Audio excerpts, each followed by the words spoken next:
The subcommittee will come to order. The chair will recognize himself for an opening statement. Today's hearing will examine several different legislative proposals that will address shortcomings in current law and reauthorize an important nursing training program. H.R. 921, the Sports Medicine Licensure Clarity Act, sponsored by the Health Subcommittee Vice Chair Brett Guthrie, clarifies medical liability rules for athletic trainers and medical professionals to ensure they are properly covered by their malpractice insurance while traveling with their athletic teams to other states. H.R. 1209, the Improving Access to Maternity Care Act, sponsored by another member of our Health Subcommittee, Dr. Michael Burgess, requires the Health Resources and Services Administration to designate maternity care health professional shortage areas inside existing primary care health professional shortage areas and review these designations at least annually. The Department of Health and Human Services would also be required to collect and publish data on these shortage areas to better ensure access to maternity care.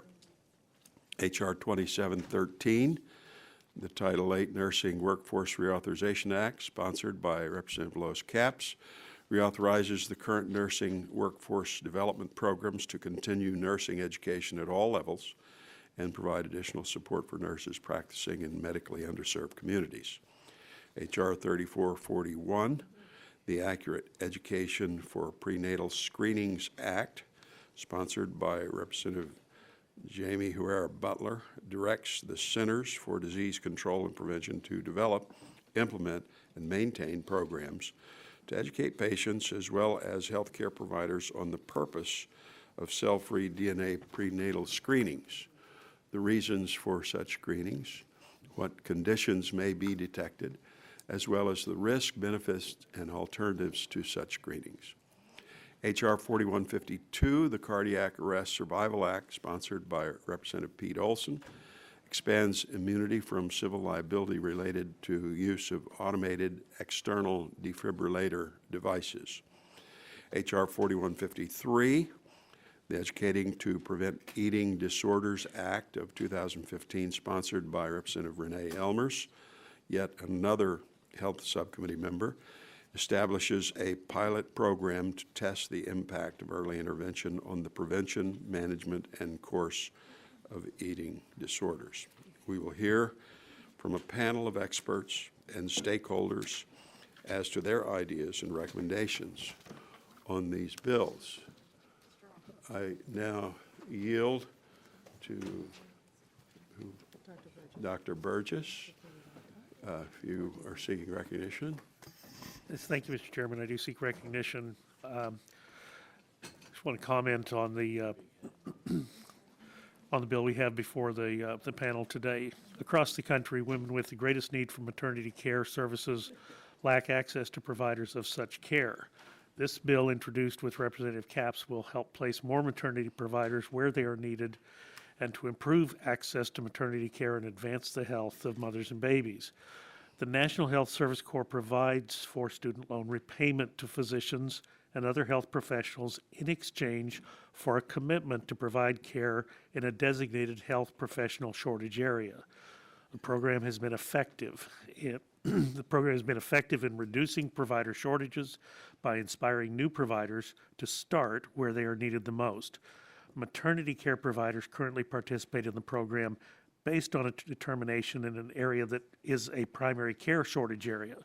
This bill would more effectively allocate maternity care providers based on an area or population-specific needs. In other words, a maternity care provider will continue to be able to participate, but their participation will be based on a designation of a maternity care shortage area, not just simply a primary care shortage area. We're continuing to work with HRSA to ensure that this narrow targeted provision will improve access to mothers and the care that they and their babies need. And thank you, Mr. Chairman. I'll yield back. Chair, thanks, gentlemen. Chair now recognizes the distinguished ranking member of the Health Subcommittee, Mr. Green of Texas. 5 minutes for opening statement. Thank you, Mr. Chairman. Today we're here to review 6 bills aimed at improving our health care system. But first, and since this is hopefully our last hearing of the year. I want to start by thanking all my colleagues on the Health Subcommittee, Ranking Member Pallone, Chairman Upton, and of course Chairman Pitts for all their work that went into the bills that comprise our shared success. It's been an incredibly productive year, and this subcommittee serves as an example of what we can accomplish when we work together on behalf of the American people. From the 21st Century Cures Act, which passed with overwhelming support in the House last summer, to the Medicare Access and CHIP Reauthorization Act, which repealed and replaced the SGR and extended funding for the CHIP program and community health centers, to dozens of public health bills signed into law, to ongoing efforts along the salient issues such as regulation of laboratory-developed tests. The success of undertakings of this subcommittee are numbered in significance. None of this would have happened without the strong leadership on both sides of the aisle and a commitment to bipartisanship and a tireless dedication of staff, House Legislative Council, and advocates, including the administration. I want to thank all of you for looking and look forward to seeing what we can accomplish in the coming year. Now to our bills today. H.R. 921, the Sports Medicine Licensure Clarity Act, will promote the safety of our athletes by ensuring that sports teams, physicians, and athletic trainers who treat their athletes while outside their home state can treat their patients regardless of whether they are home or away. Many medical liability insurance carriers do not offer coverage for care provided outside of the state in which the provider is licensed, making it difficult for team physicians to maintain adequate coverage while traveling throughout a sports season. This legislation would clarify certain aspects of the medical liability and malpractice insurance for those providers to address this issue in a targeted manner. H.R. 4152, the Cardiac Arrest Survival Act, aims to increase the deployment of automated external defibrillators, or AEDs, by providing a baseline protection from civil liability for persons who own or use AEDs and doing a good faith medical emergency. Numerous studies have demonstrated the value of prompt use of AED during and out of hospital cardiac arrest, as the likelihood of survival decreases by 7 to 10% for every minute delayed until defibrillation. H.R. 3441, the Accurate Education for Prenatal Screenings Act, aims to advance the use of cell-free DNA prenatal screening. The development and delivery of genetic and genomic health care will continue to transform the practice of medicine and improve the diagnosis, prevention, and treatment of disease. While I thank the bill sponsors for their commitment to the promise of genetics and the improving care for women with high-risk pregnancies, I have some concern that this legislation is overly prescriptive and premature, and that information surrounding these tests is not evaluated by the FDA for their clinical or analytical validity. H.R. 1209, Improving Access to Maternity Care Act, was introduced to increase access to maternity care services by creating a new designation with the primary care health professional shortage areas, HPS designation, HPSA. As someone who represents an underserved area, I appreciate the bill sponsors, Representative Mike Burgess and Lois Capps, for their commitment to targeting gaps in access and ensuring women can obtain vital maternity care services.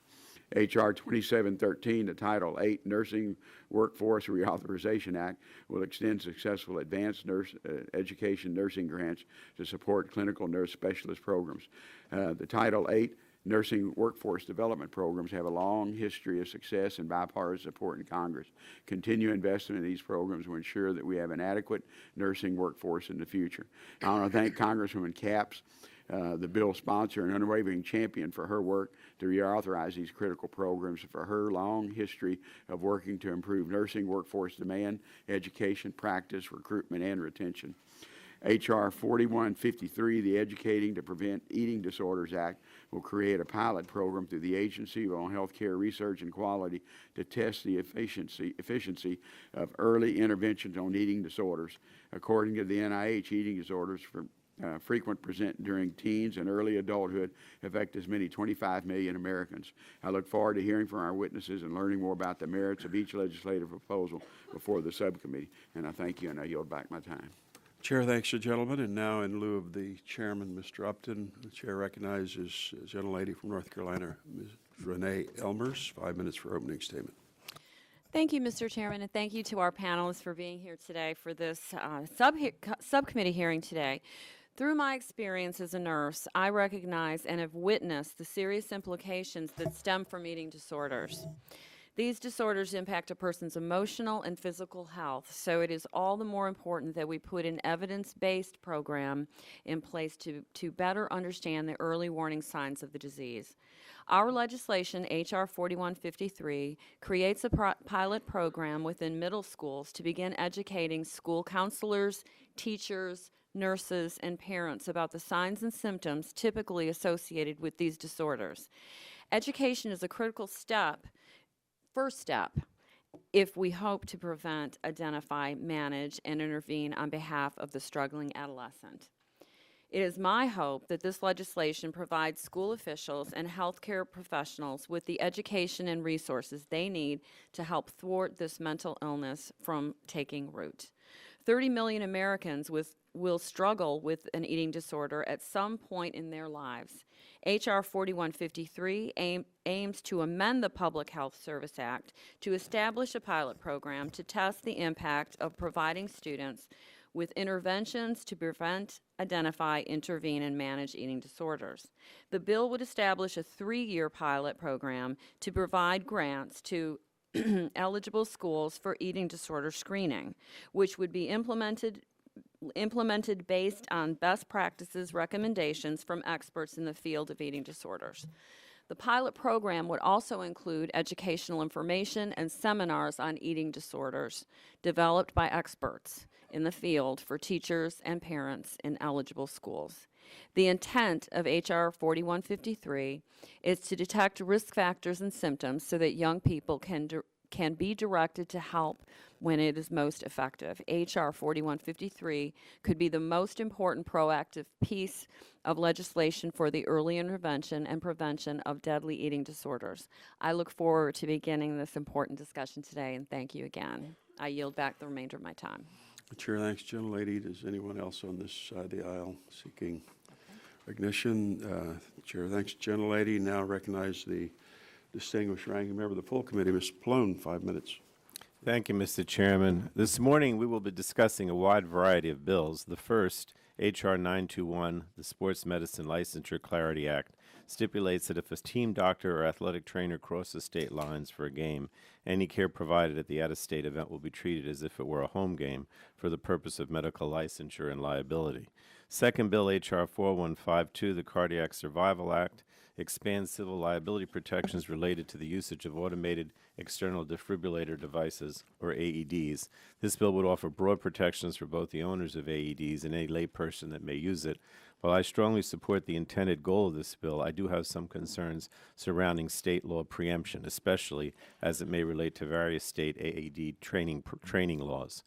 Third is H.R. 3441, the Accurate Education for Prenatal Screenings Act, would direct CDC to develop patient and provider education programs and materials to inform them about the use of cell-free DNA prenatal screening tests for genetic conditions such as Down syndrome. These screenings are intended to provide patients with genetic information regarding their pregnancy. However, these screenings are not regulated by FDA and have a history of false positives and false negatives. Further, these tests are often misunderstood by both patients and providers. More must be done to ensure that the information provided about these tests is accurate and truthful to ensure that patients and providers can better understand these screenings and their limitations. The fourth bill, H.R. 1209, the Improving Access to Maternity Care Act, as introduced by Representatives Burgess, Capps, and Duckworth, would make changes to the National Health Service Corps definition of a primary care health professional shortage area by creating a subcategory specifically for maternity care providers. This would allow the National Health Service Corps to better target maternity care providers towards the areas with the most need.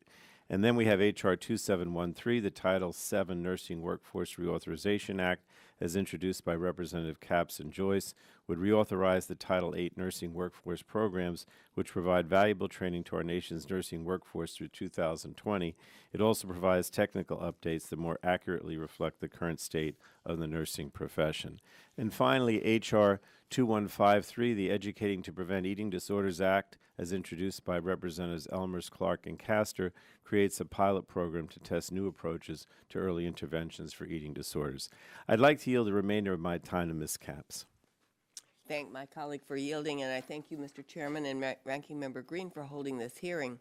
I'm particularly pleased that two pieces of legislation I have worked on for a long time are also included in this discussion. Each would help strengthen our healthcare workforce and improve access to care for patients across the nation. H.R. 1209, the Improving Access to Maternity Care Act, would help identify and fill gaps in a maternity care through the National Health Service Corps. My colleague from Texas has already described this, but I want to underscore the fact that the National Health Service Corps is one of our most effective programs to improve access to care in underserved areas. Maternity care professionals are already included in the program, but their placement is based on data looking at primary care access shortages, not maternity care data. And this bill would make this more efficient by allowing these professionals to serve in areas with shortages in maternity care access, not just those with primary care deficiencies. May seem like a small thing, but it's actually pretty significant.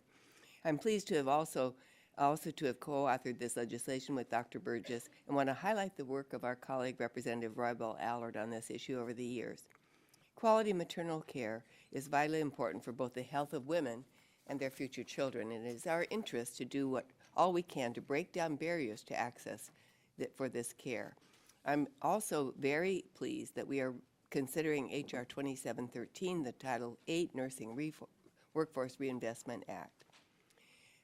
Workforce Reauthorization Act, sorry. Title VIII is the primary program distribution of the highly educated professionals who comprise our nation's nursing workforce, and they have been doing so for over 50 years through Title VIII. These programs bolster nursing education at all levels, from entry-level preparation through graduate study, and they provide support for institutions that educate nurses for practice in rural and medically underserved communities. Moreover, these programs are designed to address specific needs within the nursing population, nursing workforce, and America's patient population. The Nursing Workforce Reauthorization Act would ensure that these critical programs are available for years to come. I want to thank my Nursing Caucus co-chair, Representative David Joyce, for co-authoring this legislation, and the over 50 nursing groups that we have worked with to move this reauthorization forward. It's a great day.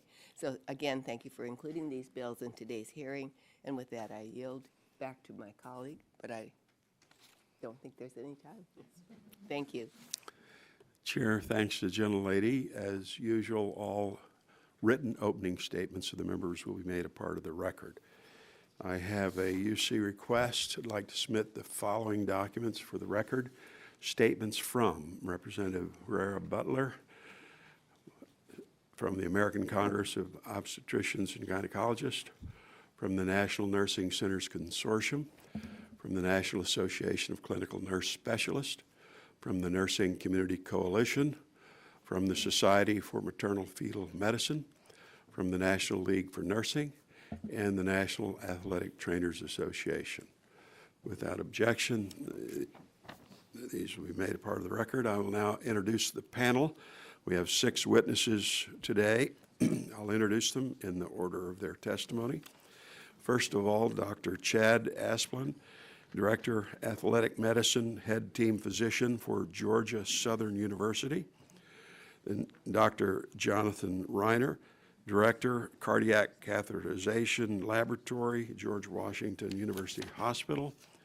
Then Dr. Anthony Gregg, Professor in Chief, Division of Maternal Fetal Medicine, University of Florida Department of Obstetrics and Gynecology.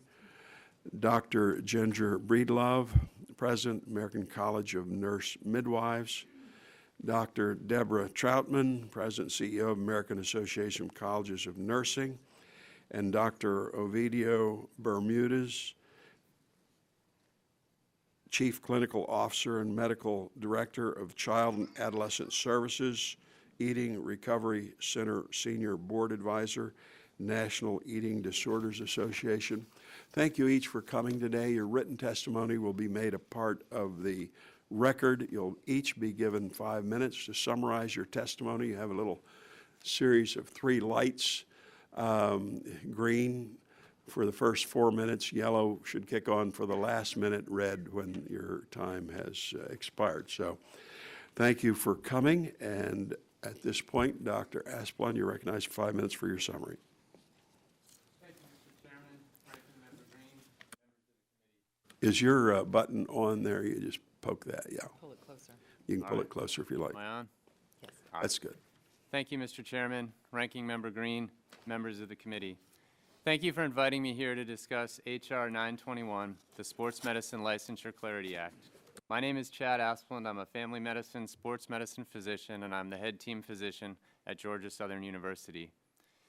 I graduated from the United States Coast Guard Academy, completed medical training at the University of Pittsburgh, a family medicine residency at DeWitt Army Community Hospital at Fort Belvoir, and my sports medicine fellowship at Ohio State University. Additionally, I completed a Master's of Public Health degree at the University of Florida.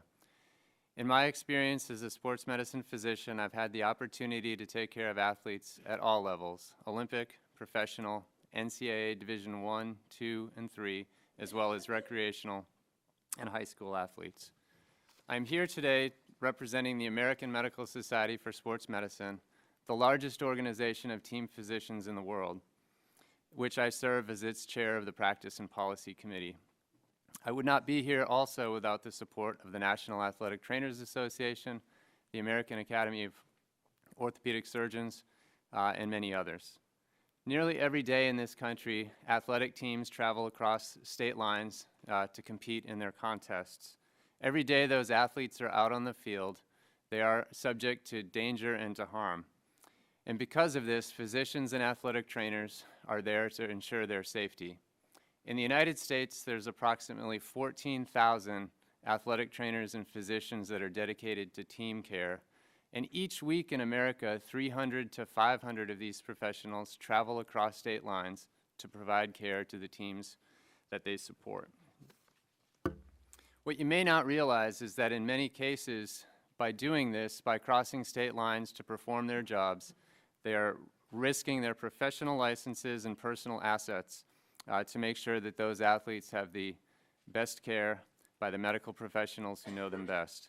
H.R. 921 would protect medical professionals that keep these athletes safe. H.R. 921 has three main components. First, to ensure medical professionals' licenses are valid when crossing state lines, when they travel with their teams for sanctioned events, as long as the care they provide is within the confines of the bill. Second, to ensure that the Medical Practice Act in the medical professional's home state dictates their scope of practice, licensure requirements, laws, rules, and regulations governing their actions. And third, to ensure that a medical professional's medical malpractice and liability coverage can and will cover them while they were traveling to support their teams. As you're aware, it's college football playoff time, it's college football bowl season. Many teams will travel across state lines to play football, which at times can be a violent and dangerous sport. Athletic trainers and physicians travel with these teams in order to ensure their safety. I would like to share a personal story of an incident that happened to us. During this football season, during a game at Troy University, one of our Georgia Southern football players received a hit to the head and was laying unconscious face down on the football field. Our medical team ran onto the field, and upon finding him, he was found to be unconscious and unresponsive. It was determined that he would need to be spine boarded and transported to the nearest emergency medicine facility. The complex choreography of stabilizing the cervical spine, managing the remainder of the spine, while rolling the patient and placing them on a backboard is something that takes lots of training and lots of practice between physicians and athletic trainers that work together all the time. Our athlete was placed on a spine board and was transported to EMS. Thankfully, his further evaluation was all negative. He was diagnosed with a concussion, and has since made a full recovery.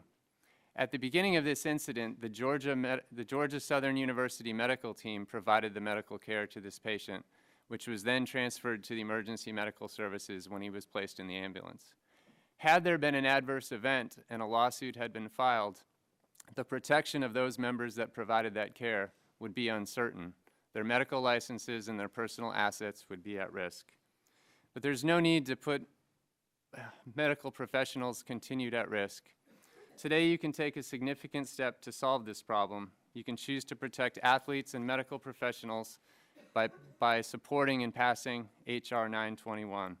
I urge you again to support and pass this bill. And thank you very much for your time today.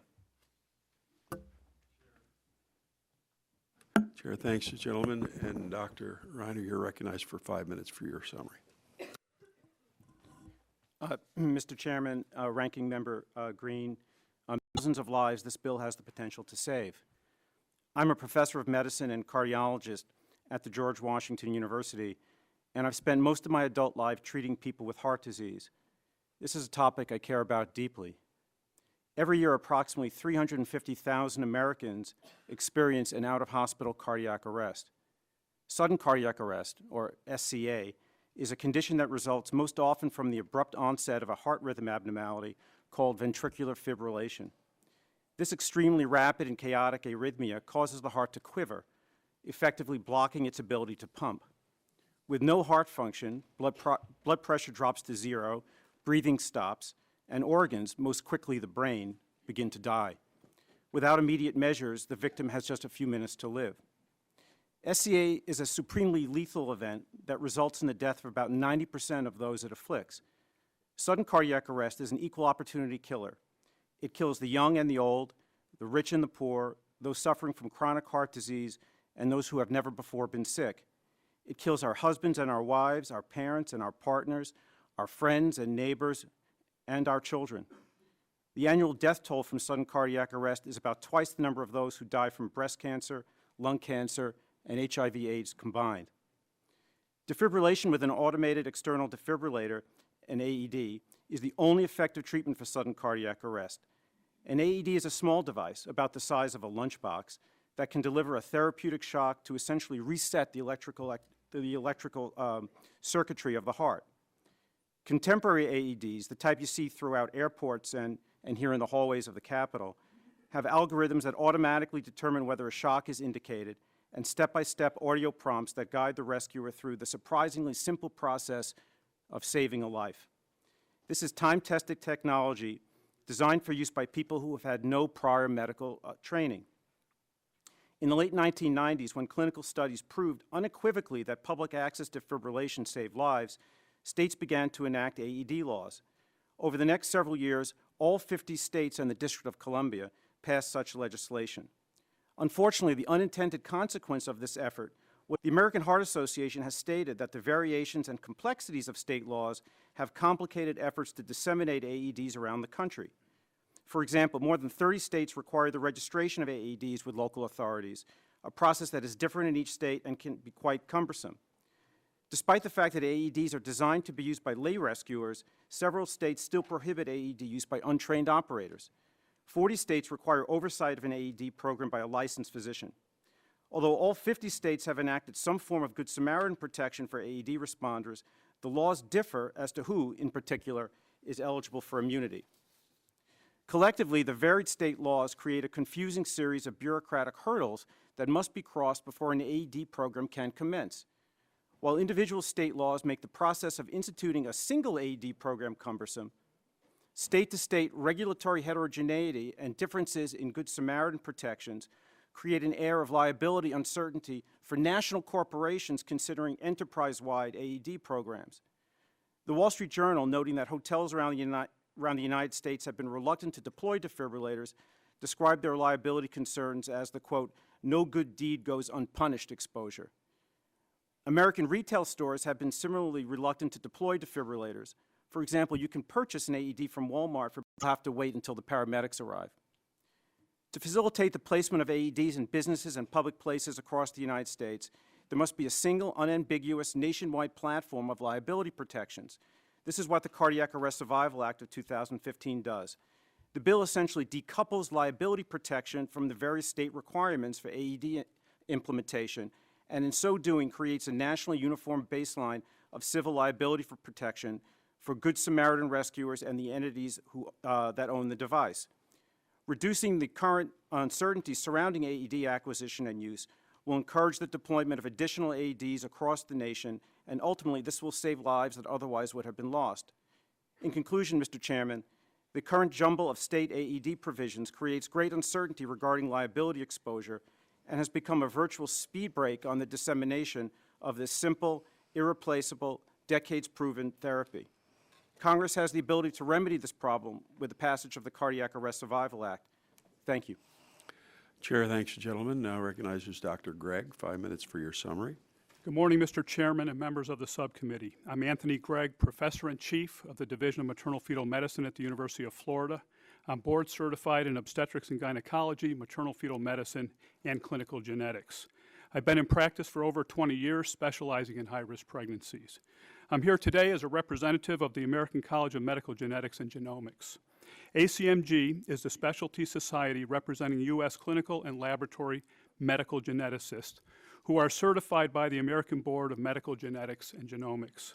There are nearly 2,000 ACMG members, including genetic counselors, nurses, and public health geneticists.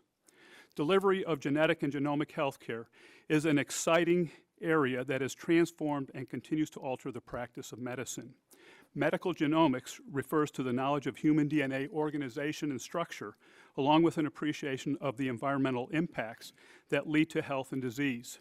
Medical genomics is now applicable in the delivery of prenatal and postnatal patient care, including fetal and neonatal screening for genetic conditions. I'm also here today in the capacity as lead author of the May 2013 ACMG policy statement on non-invasive prenatal screening for fetal aneuploidy. The genetics and genomics world is fast-moving. Non-invasive prenatal screening, NIPS, using cell-free DNA was introduced clinically in the United States about 4 years ago. The ACMG statement on this technology outlines test limitations and major issues to consider with regards to test limitations. It emphasizes the screening nature of this test and states clearly that false positive and false negative results occur. In fact, ACMG introduced the name non-invasive prenatal screening, NIPS. The S in the acronym is meant to emphasize the screening nature of this test.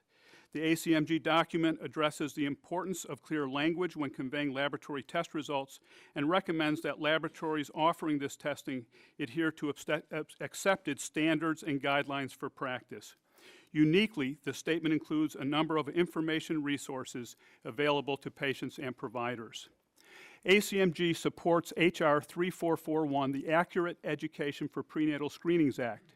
H.R. 3441 recognizes that NIPS is unique. It has better screening test metrics than any technology which has preceded it and any other currently in use. It is a technical perspective.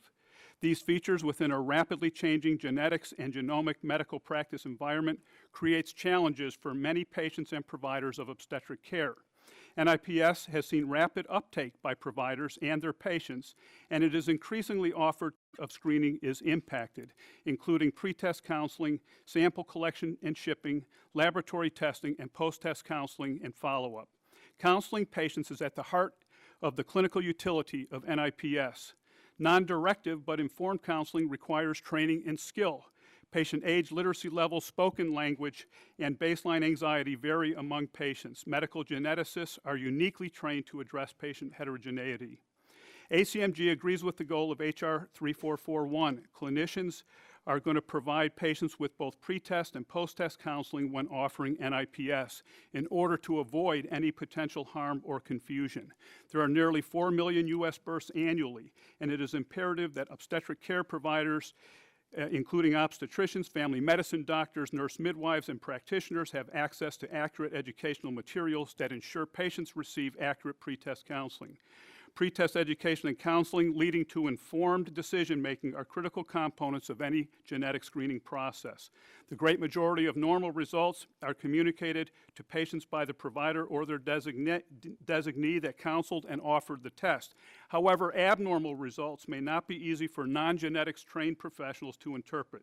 Sometimes these must be put into the context of personal and medical family history in order for patients to receive accurate information. A deep understanding of genomic medicine is required. We applaud Congressman Herrera Butler and Roybal Allard for including provisions in H.R. 3441 that emphasize the importance of both pretest education and counseling, as well as the need for accurate and patient-specific follow-up when results point to a possible fetal genetic condition. Mr. Chairman and members of the committee, thank you for focusing on this important issue for women. Thank you. Chair thanks the gentleman and now recognizes Dr. Breedlove. 5 minutes for your summary. Chairman Pitts, Ranking Member Green, and members of the Subcommittee on Health.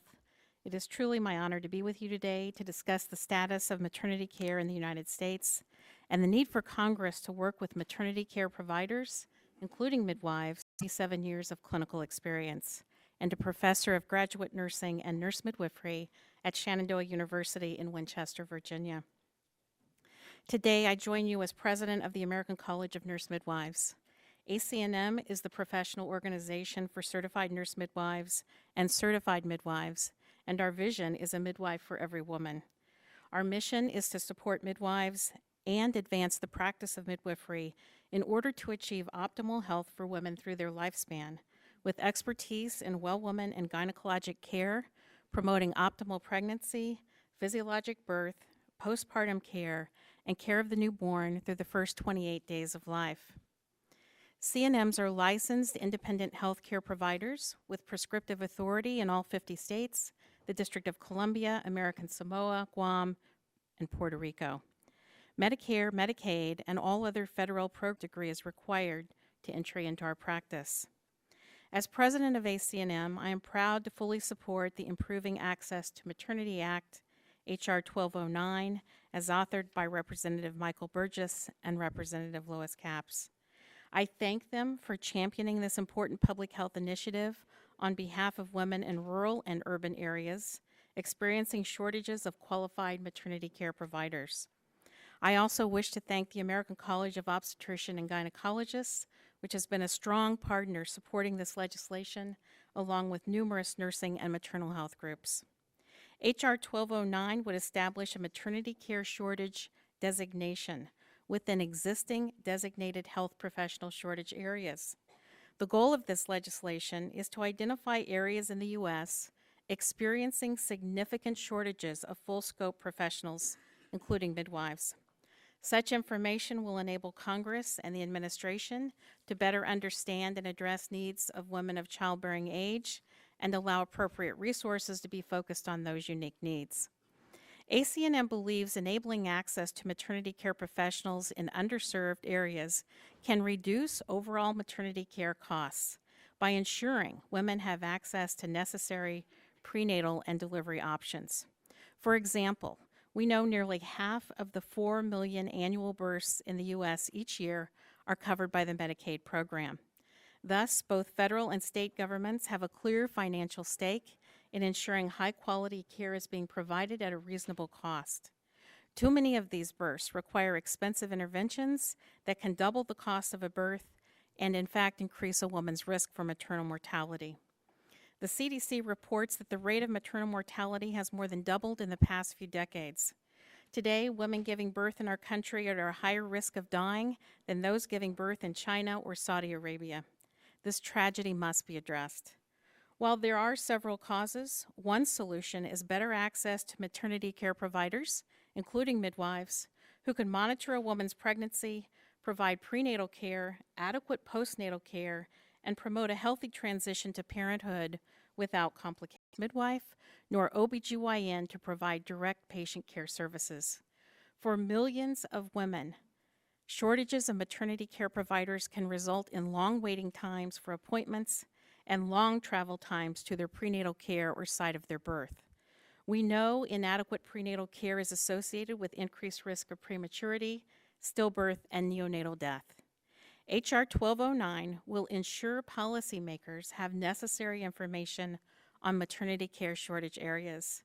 Midwives and OBGYNs are already full participants in the National Health Service Corps, which places practitioners in underserved areas. Yet no maternity care shortage designation exists. Allowing the National Health Service Corps to place them where their unique skills are most needed will benefit the women of our country. Thank you for your consideration of this legislation today. Chair, thanks to the gentlelady. Now recognizes Dr. Troutman. 5 minutes for your summary. Good morning. My name is Deborah Troutman, and I'm the Chief Executive Officer for the America's important meeting today, also recognizing Ranking Member Green and the opportunity to speak to you all about a very important issue for our nation's health. On behalf of H.R. 2713, Title VIII Nursing Workforce, I would also like to extend my gratitude to Representatives Capps and Joyce for introducing this legislation and for their work at the Nursing Caucus. Both of them are fierce champions for the nursing profession and for improving health in our nation. Additionally, I wish to thank House Energy and Commerce Committee members who have co-sponsored this legislation. AACN, as you may know, represents 781 schools of nursing across the country in all 50 states and the District of Columbia. Our membership extends to 475,000 individuals, 18,000 full-time faculty, 457,000 nursing students, and deans who lead these institutions. Healthcare delivery models are not static, as you know. Neither is nursing education. This legislation would modernize the Title VIII nursing workforce development programs, thus creating alignment with transformational efforts underway in nursing and healthcare. With over 3 million licensed providers, registered nurses are the largest healthcare workforce in America and essential members of the healthcare team. As we continue to ensure that all communities have access to care, it is essential that Title VIII nursing workforce development programs be reauthorized. This will ensure a continued pipeline of support for providers who spend the most time with patients, our nation's nurses. AACN, along with 51 other nursing organizations, collaborated with Representatives Capps and Joyce to identify 4 technical changes. The mutually agreed upon changes promote the clinical nurse specialist role, which employs expertise to specific patient populations. Nurse programs have supported the nursing profession for over 5 decades. In 2015, the Title VIII programs awarded 1,166 new and continuing grants. These grants bolster the nursing workforce, address nursing workforce diversity, improve and increase nursing faculty, improve quality, promote interprofessional education and training, and help meet the needs of our aging population. Today, regional demands for nurses reflect some of the barriers to recruitment and retention, particularly in areas of nursing shortage. One Title VIII program, the Advanced Education Nursing Traineeship, helps us address this. In a study HRSA did recently, this program supported 5,650 students, of which 56% of these students received training in medically underserved areas and 48% received training in primary care settings. One future nurse who is a recipient of this traineeship, Brittany Kepler, a doctor of nursing practice student at the University of Pittsburgh. Students like Brittany are prime examples of how this program reaches those who provide care to the underserved. Brittany, as others, look forward to serving their local community, and Title VIII funding allows students to prioritize their future practice settings over choosing an area where salary will help offset the loans. Another nurse, Lisa Van Cleve, a PhD student at Hardin-Simmons University in Abilene, Texas, is supported through the nurse faculty loan programs. Lisa states that this financial aid will assist her in becoming a doctorally prepared faculty member. There is a critical demand for doctorally prepared faculty across the country. Each year, hundreds of students like Brittany and Lisa share with AACN how the nursing workforce development programs have provided them financial opportunity to work towards their ultimate career goal, providing high-quality, cost-effective care. And for many of them, that includes becoming the faculty of the future who will teach tomorrow's nurses. I thank the subcommittee for the opportunity to share the tremendous impact that Title VIII programs have had and how its recipients and their careers have and will continue to improve the health of our nation.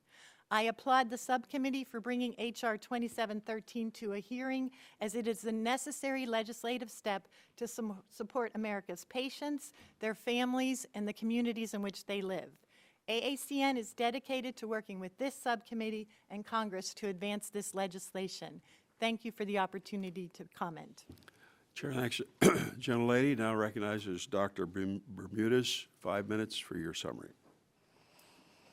Thank you, Mr. Chairman, and members of the Subcommittee on Health for the opportunity to testify before you today to support H.R. 4153, the Educating to Prevent Eating Disorders Act of 2015. My name is Dr. Ovidio Bermudez, and I serve as Chief Clinical Officer and Medical Director of Child and Adolescent Services for Eating Recovery Center, a treatment facility in Denver, Colorado. I also serve as Senior Advisor for the Board of the National Eating Disorders Association. I applaud this subcommittee for their consideration of this legislation, and in particular Congresswoman Ellmers for her leadership in championing this very important cause. As a medical doctor working in the field of eating disorders now for over 25 years, I would like to emphasize the importance of screening and early recognition and intervention in the prevention of eating disorders. Over the last 2.5 decades, I've treated thousands of children and adolescents suffering from eating disorders and have learned a few things about them that I'd like to share with you. First, those who suffer from an eating disorder and their families bear a heavy burden of disease. However, many of the personality characteristics that rendered them at risk for the development of these illnesses also render them productive members of society once they recover from their illness. Second, those in touch with the daily lives of young people, meaning parents and school personnel, specifically teachers, are in the best position for early detection. There are attitude changes in a young person that often precede the development of eating-related pathology and behaviors, and thus can clue us into the need for assessment and further intervention. Third, eating disorders are curable mental illnesses, but the latter the diagnosis and the institution of appropriate intervention, the harder the course of illness and worse the outcome. So early recognition and early intervention are essential to improve treatment outcomes and avoid the chronicity and early death often associated with eating disorders. In the U.S., 20 million women and 10 million men suffer from a clinically significant eating disorder at some point in their lives, including anorexia nervosa, bulimia nervosa, or binge eating disorder. Eating disorders are real, they're complicated, complex, and devastating conditions that can have serious consequences for health, productivity, and relationships. They are not a fad, they're not a phase, they're not a lifestyle choice. In fact, they're not a choice at all. Eating disorders are serious, potentially life-threatening conditions that affect a person's emotional and physical health and can impact every organ of the body, including the brain. If left untreated, they can damage the brain, the liver, kidneys, gastrointestinal tract, teeth, skin, hair, bones, and heart. They can result in serious medical. In fact, eating disorders have the highest mortality rate of any mental illness. Yet, due to the lack of awareness and education about them, many people do not receive the treatment they need and deserve. Due to this lack of information, eating disorders are often not recognized or diagnosed until the physical health of an individual is compromised, at which point irreversible damage may have already occurred. But the good news is that eating disorders are treatable conditions. Early recognition may prevent the development of eating disorders and subsequent chronic physical and mental conditions, including a high risk of suicide. Studies have demonstrated a link between early intervention and better treatment outcomes. The American Academy of Pediatrics has recommended the screening questions about eating patterns and body image be asked of all preteens and adolescents to detect the onset of eating disorders early and halt their progression. Public Health Act to establish a pilot program to test the impact of early intervention through screenings on the prevention, management, and course of eating disorders, and would establish a 3-year pilot program to provide grants to eligible schools for eating disorder screenings. The screenings would be implemented based on best practices from recommended experts in the field of eating disorders. To me, the reality is that this is an important opportunity to protect one of the most valuable sectors of our population, which is young people. So I want to thank you for hearing this testimony and for the consideration of supporting this H.R. 4153 to improve the health and well-being of youth across our nation by helping to prevent eating disorders. Thank you.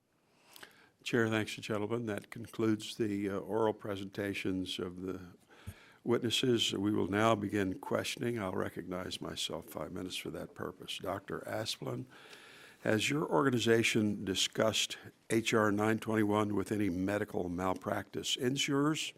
And if so, what are their thoughts on the need to clarify lines of jurisdiction when a team physician or trainer is providing care to an athlete outside the state in which they're licensed or insured? Thank you for the question. Sorry. Thank you for the question. A group of colleagues from the American Medical Society for Sports Medicine contacted 20 of the nation's largest medical malpractice providers and asked them the question, would you cover a team physician practicing across state lines? Approximately 25 to 30% said that they would, regardless of the place where care was covered.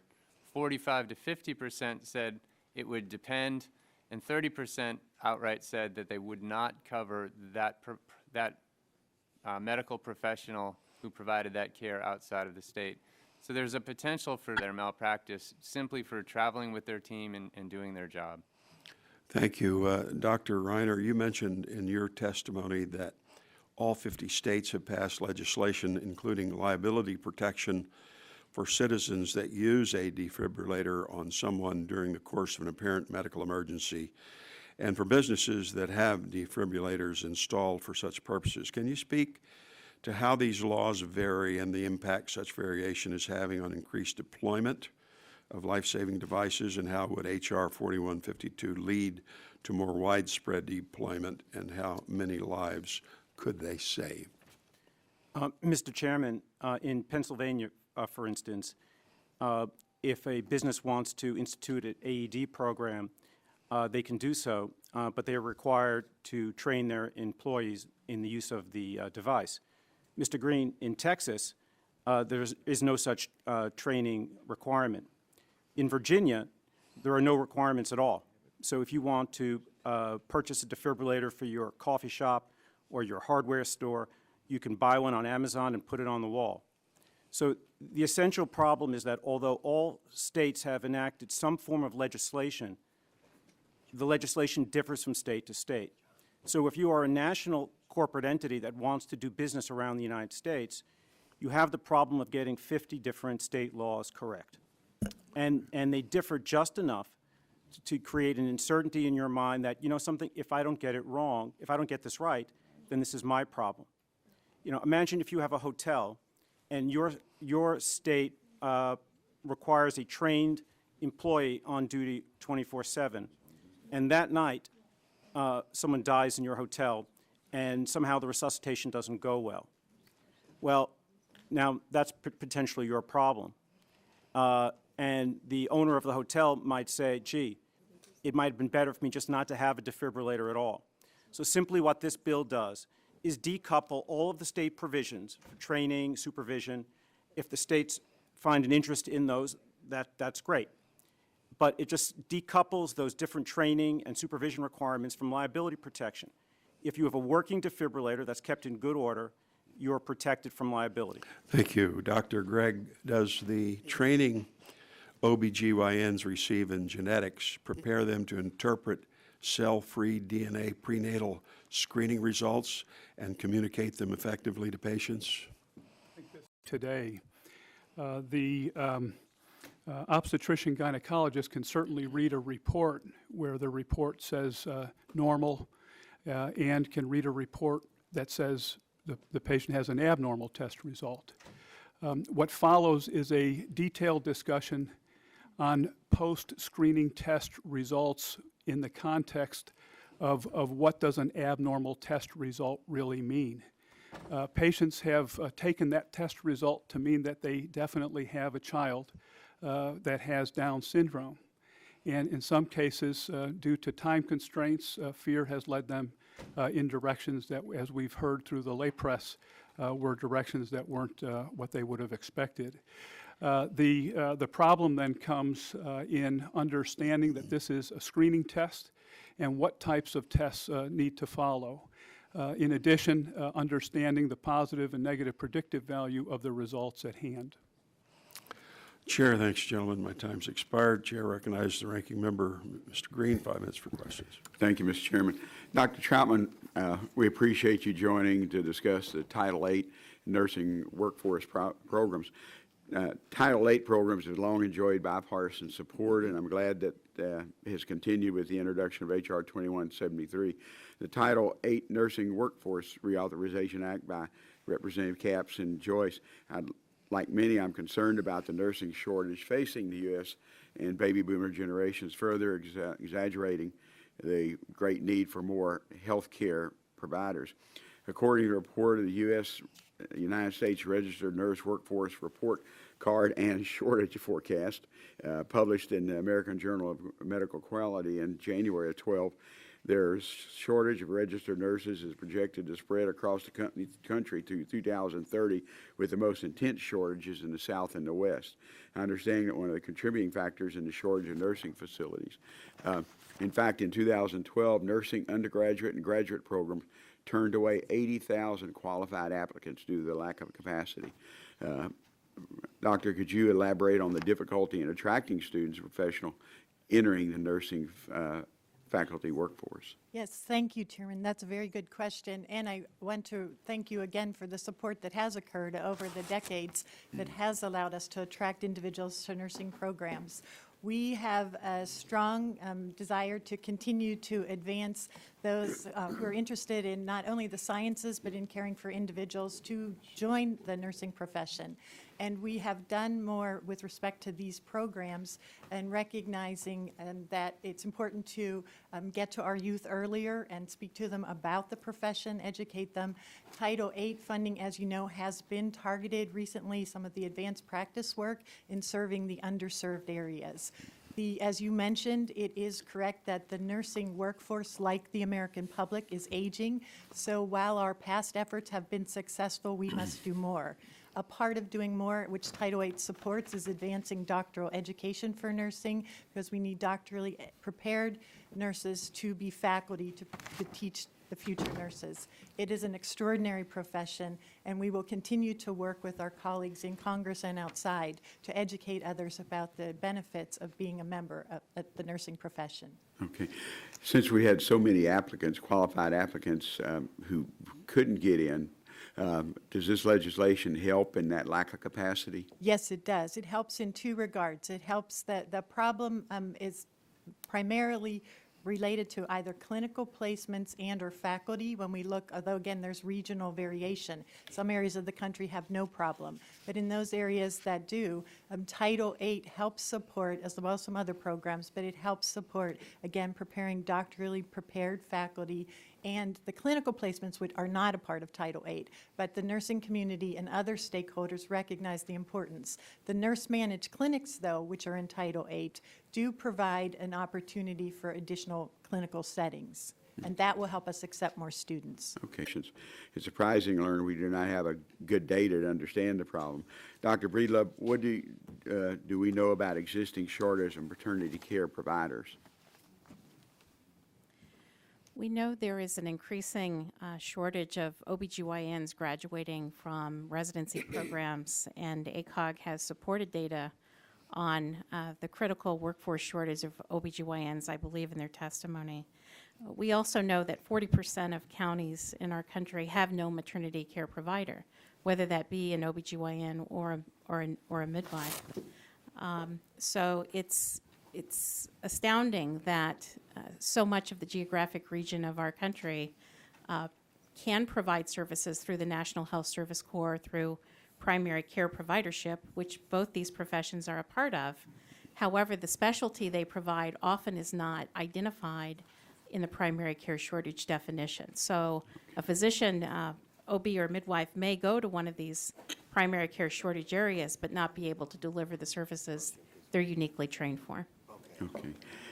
Will H.R. 1209, improving access to maternity, help us collect that information? Absolutely. This directs HRSA to create definitions and collect data that can help us place particularly new graduates in these professions and settings where they're most needed. Okay. Thank you, Mr. Chairman. I'll yield back. Chair thanks the gentleman, and now recognizes the gentleman from Illinois, Mr. Shimkus, 5 minutes for questions. Oh, surprise, surprise. Thank you, Mr. Chairman. Welcome. This is a great, great panel, great issues.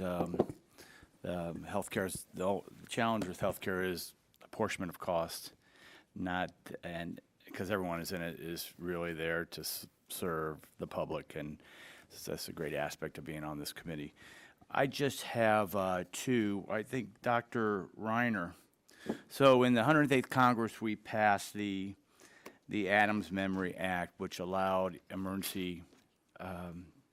auxiliary emergency defibrillators to be placed throughout in public areas. And it was based upon an act of a young boy who got hit in the chest with a baseball at a trunk of the car.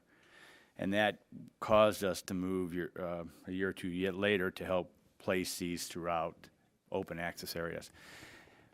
Now, and they've changed quite a bit since technologically. So I think a good way to really kind of reinforce the language of this bill is to just have one here, because they tell you what to do. I mean, it's like open the case, grab these little wires, put them here, press start, right?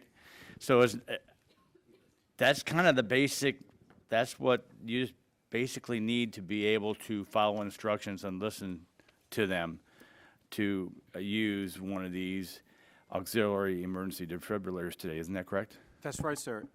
The devices were really made to be used by people with no training. And the favorite study that I point to is a study that compared 6th grade kids, basically 12-year-olds, to trained paramedics.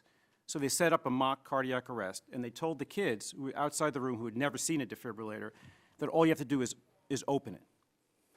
Because as you said, there are audio prompts, they talk you through it. Importantly, the device cannot deliver a shock to a person who would not benefit from it. So they compared 20 kids to 20 paramedics, and obviously the paramedics knew how to do it, and the paramedics beat the kids by only about 20 seconds. 20 seconds. Every kid could do it. Every kid did it properly. Every kid did it right the first time. But the laws are confusing and they're intimidating. I travel through O'Hare from time to time, and the signage on the defibrillators is terrifying. The signage says to be used only by trained responders. Well, why should it say that? The devices are designed to be used by anyone, trained or untrained. It says that because there's a piece of Illinois law that makes that necessary. So all that this bill says is that if you have a working defibrillator and it's used with good intent to try and save the life of somebody, that the owner of the defibrillator is protected, as is the Good Samaritan. It doesn't change the requirements that some states may have for training or supervision. It simply says that whatever the state rules are, if you're using it with good intent and you have a working device, everyone is protected.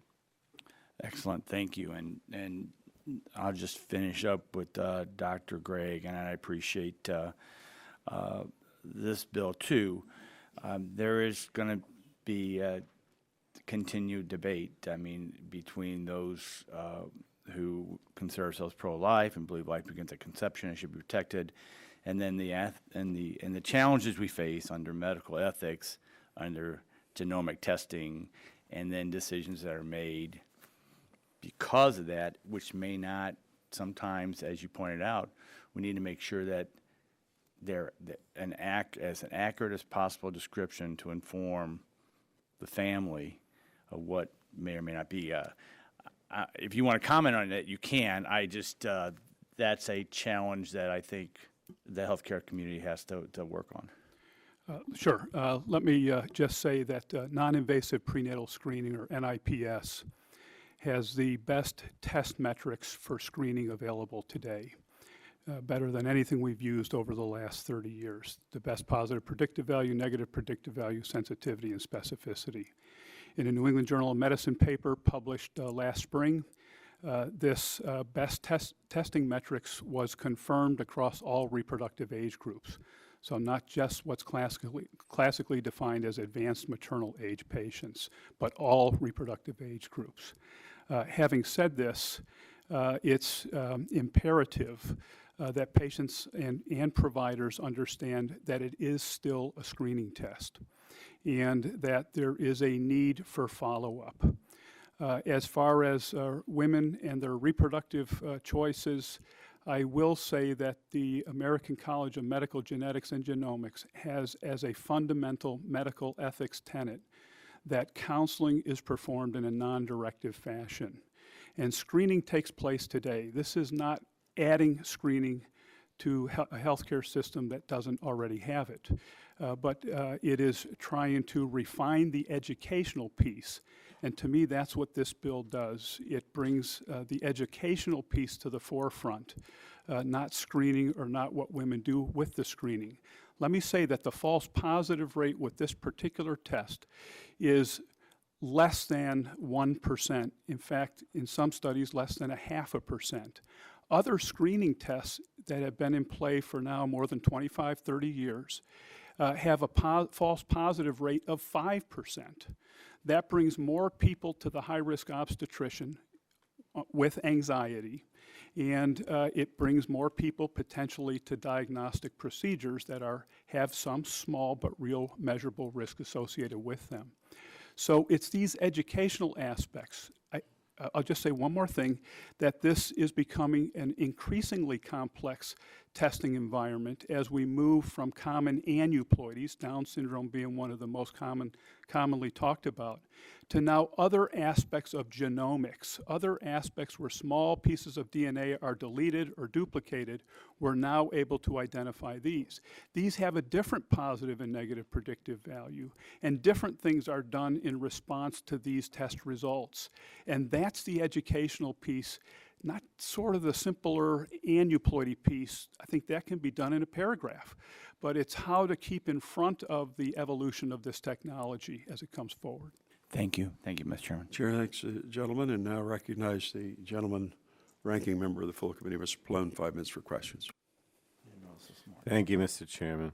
I wanted to ask Dr. Troutman some questions, and then if I have time for Ms. Breedlove. So, Dr. Troutman, as you know, there are 4 advanced practice registered nurse roles: nurse practitioner, certified registered nurse anesthetist, a certified nurse midwife, and clinical nurse specialist. And I'm interested in learning more about the role of the clinical nurse specialist. Could you explain the role of the clinical nurse specialist within the healthcare system, and what are the education and training requirements of clinical nurse specialists? Thank you. As you've described, there are 4 advanced practice roles in nursing. The clinical nurse specialist is a role that is focused on a specialty, so a specialty area. The education for a clinical nurse specialist is a graduate degree. There are master's prepared clinical nurse specialists, and there are increasingly more doctorally prepared clinical nurse specialists. Okay. And now the Advanced Nurse Education Grant Program supports projects that develop and test innovative academic practice partnership models for clinical training and prepare primary care and advanced practice registered nurses to provide safe, quality care. Could you explain why this program is important to supporting the nursing workforce? Certainly, thank you. That's an excellent question. Academic practice partnerships are critically important. Gone are the days where the academic community can be separate from the practice community. As we as a nation move forward in all of our efforts to improve health and healthcare, those partners and leaders and practitioners in practice, as well as our educators, must come together. And when we do, we benefit from the expertise of both of those very important disciplines to not only advance the profession, but we have had significant examples in the VA and in other settings of how we improve the experience of care for individuals and their families. Okay. Now, currently, only 3 of the 4 advanced practice registered nurse roles are eligible for this program. Could you elaborate on why it's important to include the clinical nurse specialists in the advanced nursing education program? Certainly. The request for the change, the technical change in the reauthorization, is to allow us to standardize, as you've just mentioned, across all. It is similar at graduate level and above. The competencies of the clinical nurse specialist. It will, by making this technical change, it allows us to create parity within all of the advanced practice roles. Okay, thank you. So let me go to Ms. Breedlove. I wanted to ask some questions about the increase in U.S. maternal mortality. According to the CDC, the rate of maternal mortality has more than doubled in the past few decades, increasing from 7.2 deaths per 100,000 births in 1987 to 17.8 deaths per 100,000 births in 2011. Could you explain some of the reasons leading to this increase? Absolutely. Thank you for the opportunity to comment. just this morning, the World Health Organization released a statement related to maternal mortality with a specific focus on issues related to pre- and postnatal care. Most specifically, contributors include preeclampsia, lack of early diagnosis, postpartum hemorrhage, and postpartum infection. And when you think about the provider shortage, challenging the ability for pregnant and post-delivery women to access immediate care for evaluation and referral to appropriate services, particularly in rural areas of our country. We know there are ways to address this, but we have to have providers who are accessible to the women who need that care. And specifically, how would the creation of the maternity care health professional shortage areas help reduce maternal mortality? By placing the most qualified providers of the unique services to women during the childbearing years in the areas where the need is more clearly defined. Right now, we have no ability to designate maternity shortage areas under the Health Service Corps definitions, nor do we have any idea of what that shortage area percentage might be. But we are aware from many stories and the poor outcomes that we're facing that health care is needed in those areas. So it would be a very simple way to introduce a new definition without changing those who already exist in the Health Service Corps. Thank you very much. Chair thanks the gentleman. Now recognize the gentleman from Pennsylvania, Dr. Murphy. 5 minutes for questions. Thank you, Mr. Chairman, and thank you to the panel for being here. Dr. Breedlove, let me continue on to those areas that Mr. Pallone was asking. With regard to the number of OBGYNs available, do we have any idea of the cost that we would encounter from having them involved in this? There would not be additional cost. We're talking about providers who already qualify in the National Health Service Corps. So what we're talking about in this bill is enabling the right provider to be at the right place at the right time. But is there, I'm just trying, but it comes out of the funding for the medical corps, medical services that existing. So that, does that mean it takes away, because the current areas designated for shortage of primary care, dental care, and mental health care. So Correct. It would pool from the same amount of money, not additional? It would, I'm not exactly sure how to answer your question other than these provider types, which we currently have, already fulfill the primary care Right, I'm aware of their, I'm just trying to opportunities. think in terms of funding. There's a certain block of money, and I'm just saying, so we add them to that list, and then they all pull from that same list. Am I correct in terms of the same pool of I'm money? not able to answer your That's question. okay, all right. Just want to make sure, because given that I don't know what the cost savings would be, and maybe you could get us some of that estimates. I know we once had Dr. Tom Insel here, just the immediate past head of the National Institute of Mental Health. He said the current costs in our mental health system is $444 billion. That does not include our justice system, which is probably another $50 to $100 billion. So $500 billion per year. And I just want to make sure we're not cutting other services for a group that we already have a massive shortage on. But I agree with you. We need to do this part too. Dr. Bermudez, welcome. I want to ask you about some of the aspects you brought out about eating disorders, and thank you for talking about that. You said that there was perhaps tens of millions of mostly women and some men who were affected by this. But in your testimony, you really emphasized the role of the family and the role of teachers to early identification and facilitate treatment. And towards the end of your testimony, you also said basically if once an eating disorder takes hold, it's very difficult to reverse. The physical, emotional, and financial toll it takes on families is devastating.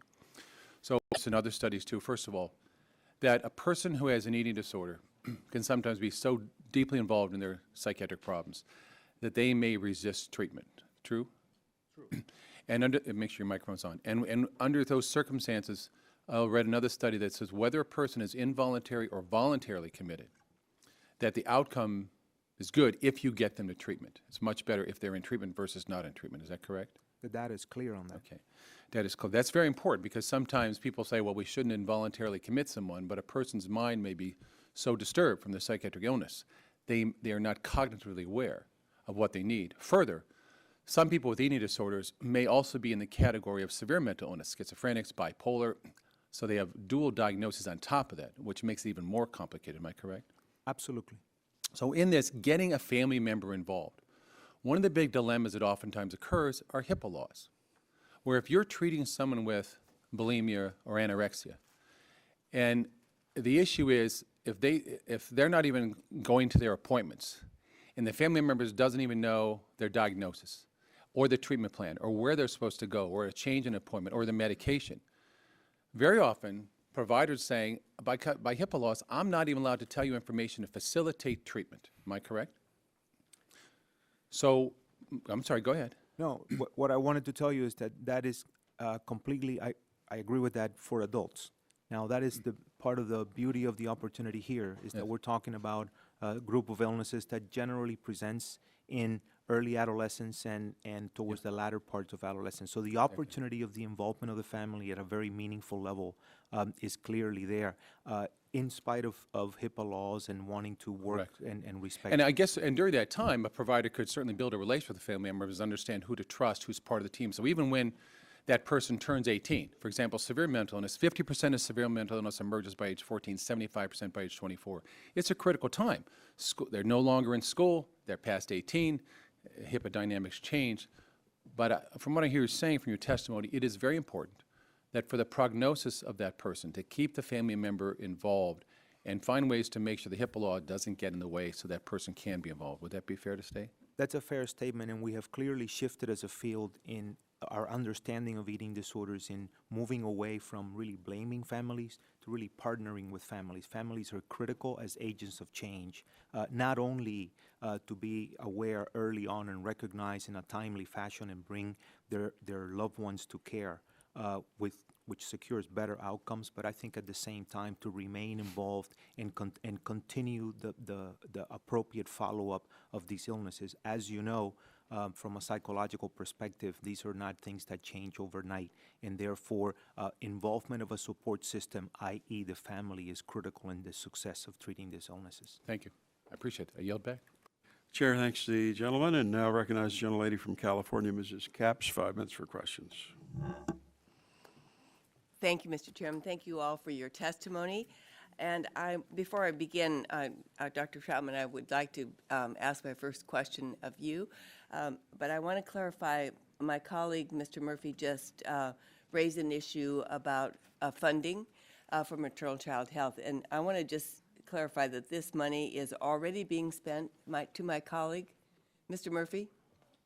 I just want to clarify something to you as I started because of the statement that you made regarding funding and allocations coming. Sure. This is money that's already now being spent, so there's no new providers being added or taken into the program for maternal child health or for any of these nursing programs. It would just help to drill down within the existing programs of primary care designations to place these maternity care professionals where they're needed most. I understand. I just want to make sure that was make sure clear. we're not robbing from Peter to pay Paul. We need to do more, not less. Yeah, exactly. Thank you. So, Dr. Troutman, as you well know, more than most of us, the Institute of Medicine's 2010 Future of Nursing Report is a landmark study for our profession. In it, the IOM laid out the current state of our nursing workforce and the roadmap of what needs to happen to prepare for the healthcare system of the future. Just last week, IOM's Evaluation Committee released a follow-up report reviewing the progress made on the Future of Nursing's recommendations. One of the recommendations was an increased focus on nursing workforce diversity. Title VIII Nursing Workforce Diversity Program has supported increasing diversity. This is nothing, no one's arguing with this. So Dr. Troutman, can you discuss what progress you see being made in nursing school enrollments regarding diversity? And how does the Title VIII program, for all of us, to understand it better, how does this program support this goal? Thank you very much, Representative Capps, and thank you again for your fierce, strong commitment to the profession and what ultimately, again, is going to improve the health of our nation. Thank you. The importance of diversity in all health professions, most certainly in nursing, is clearly understood. And Title VIII has been very effective in helping us make improvements. In the years looking at the data from 2010 to 2014, we have improved the diversity of the nursing student population at all levels. At the baccalaureate, at the master's, and at the doctoral level, we are now at 30% of those students represent diversity. And while that is significant progress, it is not yet enough. Much more needs to be done. Some of that most certainly has in the past been directly related to Title VIII, and so will the future in these programs that are specifically targeted to help us not only important. We will also do other things beyond the law, the legislation that's changes that are proposed in the health professions. One example that you're aware of, I know, is this holistic review, which is an approach to looking at individuals who enter the profession, and it includes the individual solely relied upon. Appreciate that. Thank you very much. Switching gears here, the goal of the Improving Access to Maternity Care Act is to better target maternity care professionals to the communities that need it most. We know that prenatal care is so critical for pregnant women, but far too many women are not getting the recommended care, as you know. So Dr. Breedlove, from your perspective as a certified nurse midwife, I'm a big supporter of that program, of course, and an educator of midwives, what impact does proximity to prenatal care, that's, I think, something we really want to zero in on, and postpartum care, maternity care have on the quality of a pregnancy for a woman and for the child? Thank you so much for your fierce support of our profession, but also of access to prenatal care for women in our country.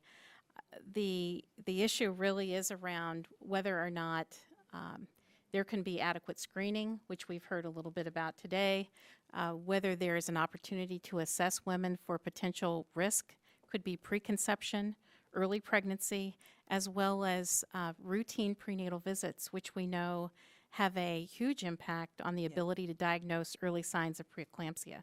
Again, one of the common problems of maternal mortality in our country. So it really is critical that if women are driving, an hour and a half to find prenatal care, the likelihood of her having routine care and not missing visits, in addition to driving even longer than that for the birth facility, is a very challenging thing for our families, and really is clearly evident of some. Yield back my time. Chair, thanks, gentlelady. Now recognizes the gentleman from Texas, Dr. Burgess. 5 minutes for question.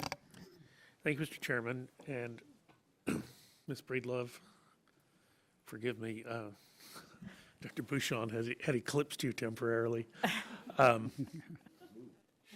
Thank you, doctor. You're so kind to me.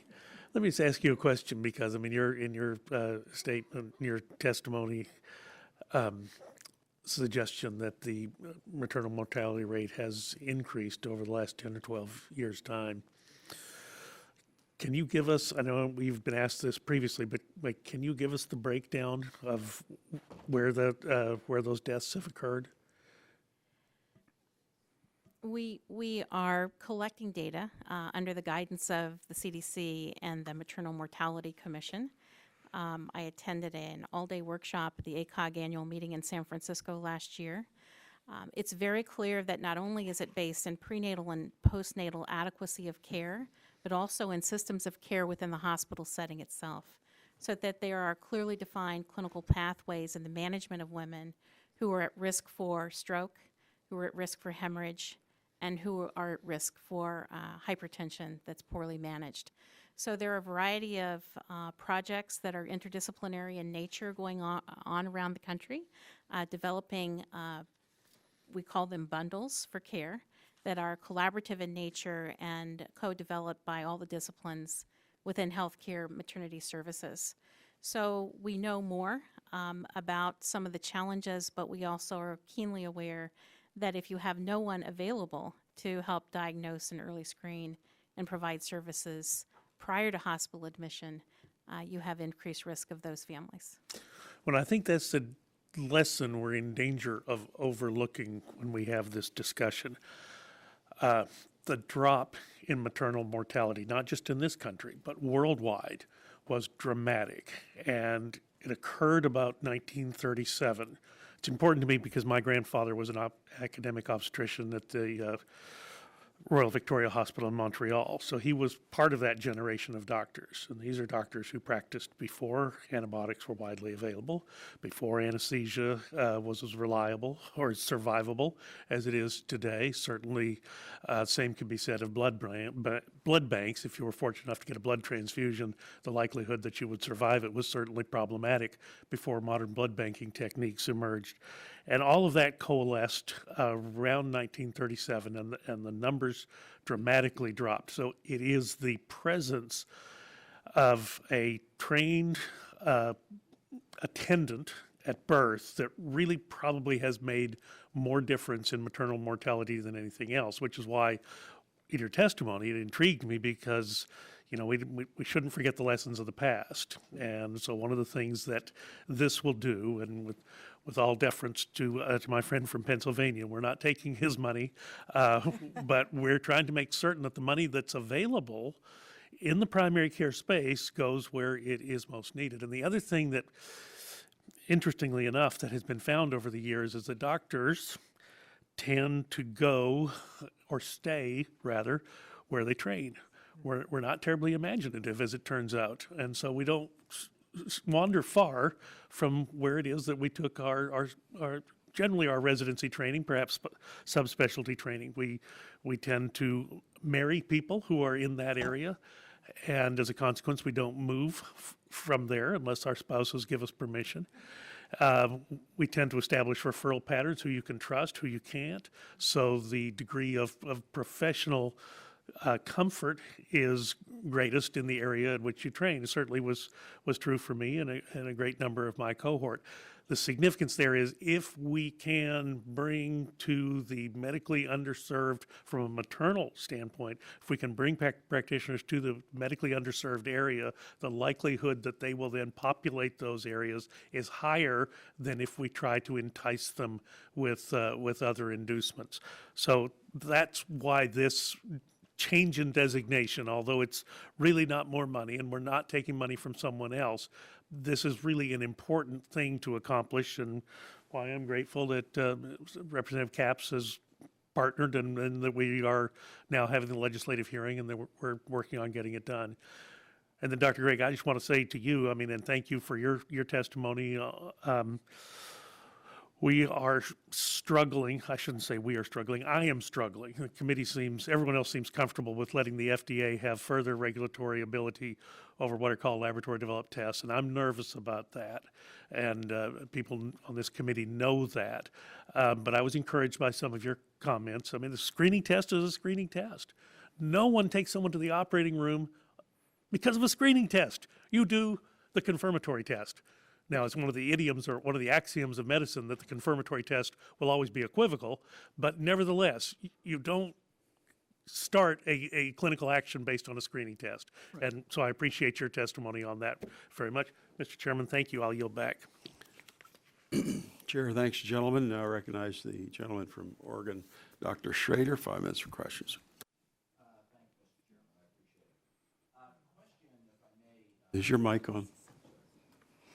Thank you, Mr. Chairman. Question on the Cardiac Survival Act for Dr. Ryan.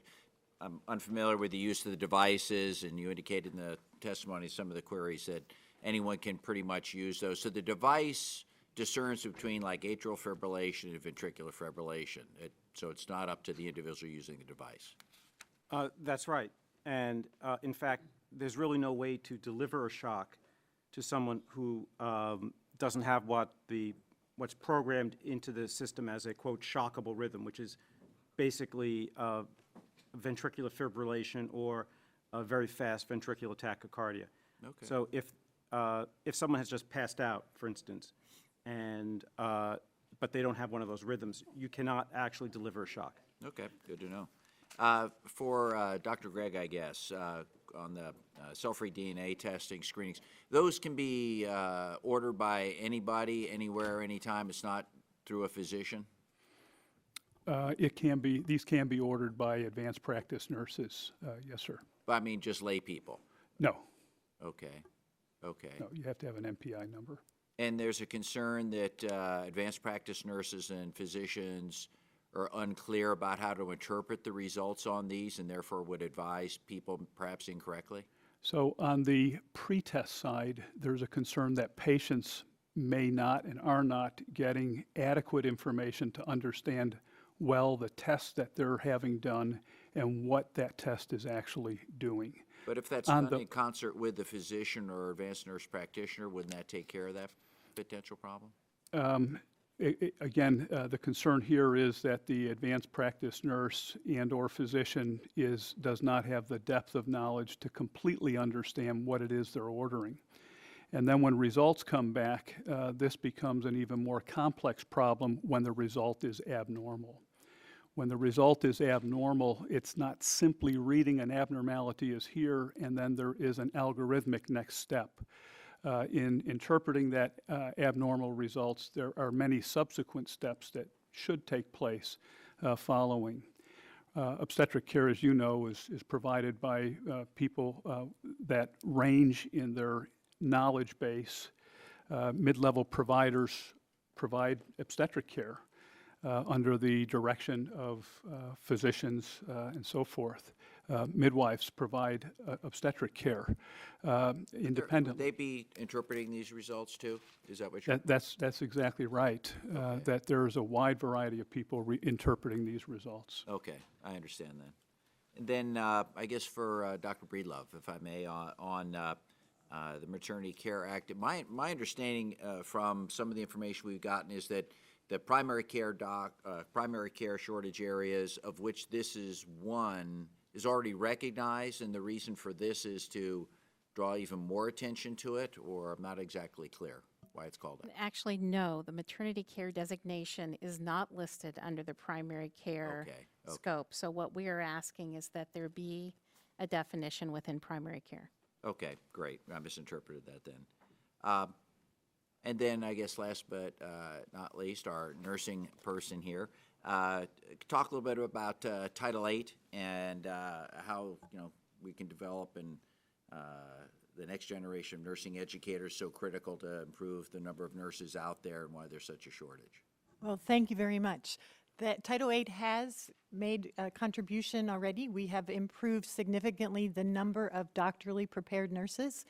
We now have had in both the research doctorate as well as the practice doctorate an increased number of enrollees. That's unprecedented. What we now also need to do beyond quantity is also start earlier in the nurse's career.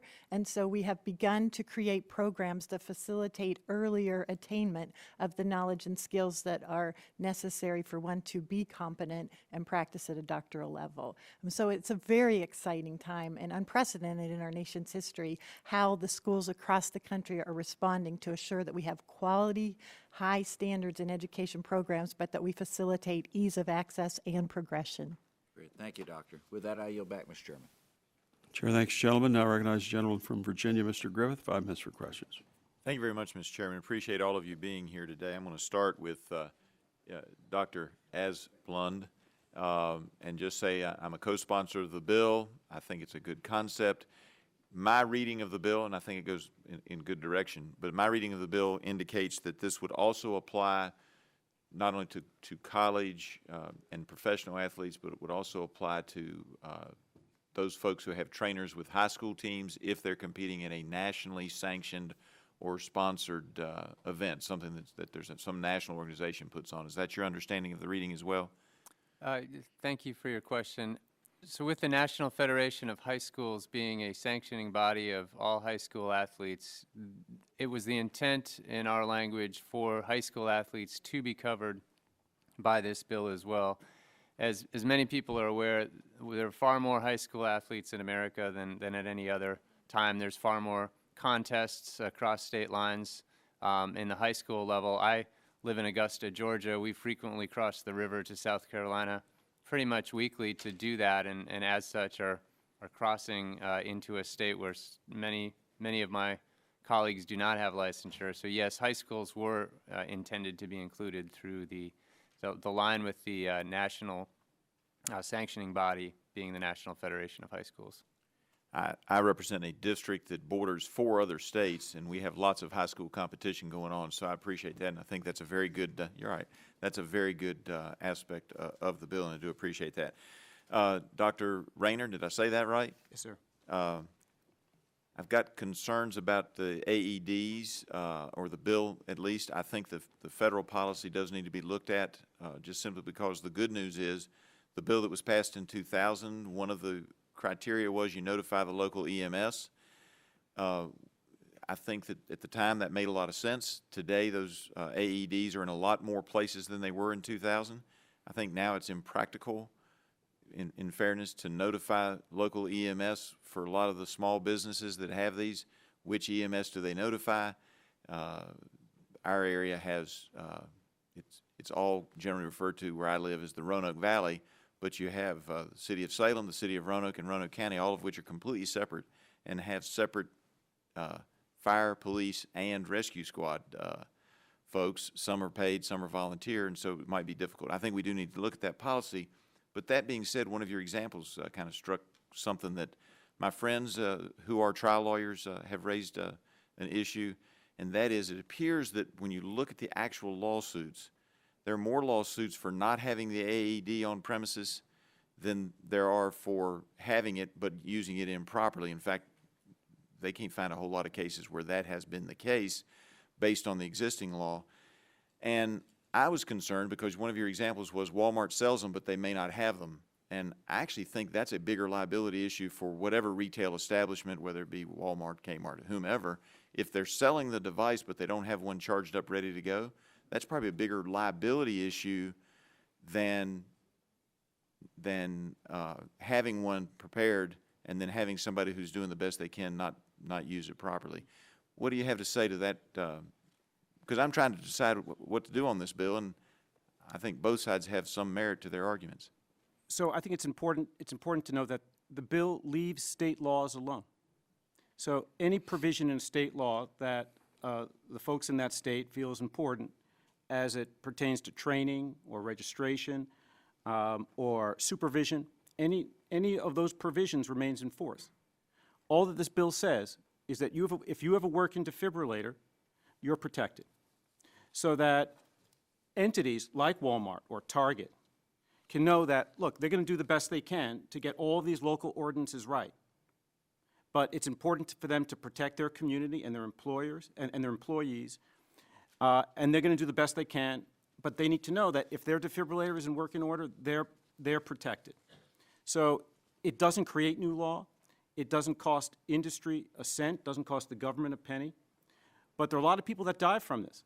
And I see folks who come to my hospital in 2 conditions. One person has had an out-of-hospital cardiac arrest, and they've been in close proximity to a defibrillator, and if they've been shocked pretty quickly, that person goes home to their family. The second patient has been someplace, it's taken a while for the paramedics to get there, and they come to my place in a different circumstance, and they go to the morgue. And I appreciate that. Yeah. I think we want to get that policy right. I apologize for cutting you off, but my time is up, and I have to yield back. Yes, sir. Thank you, sir. Appreciate your testimony today. Chair thanks the gentleman.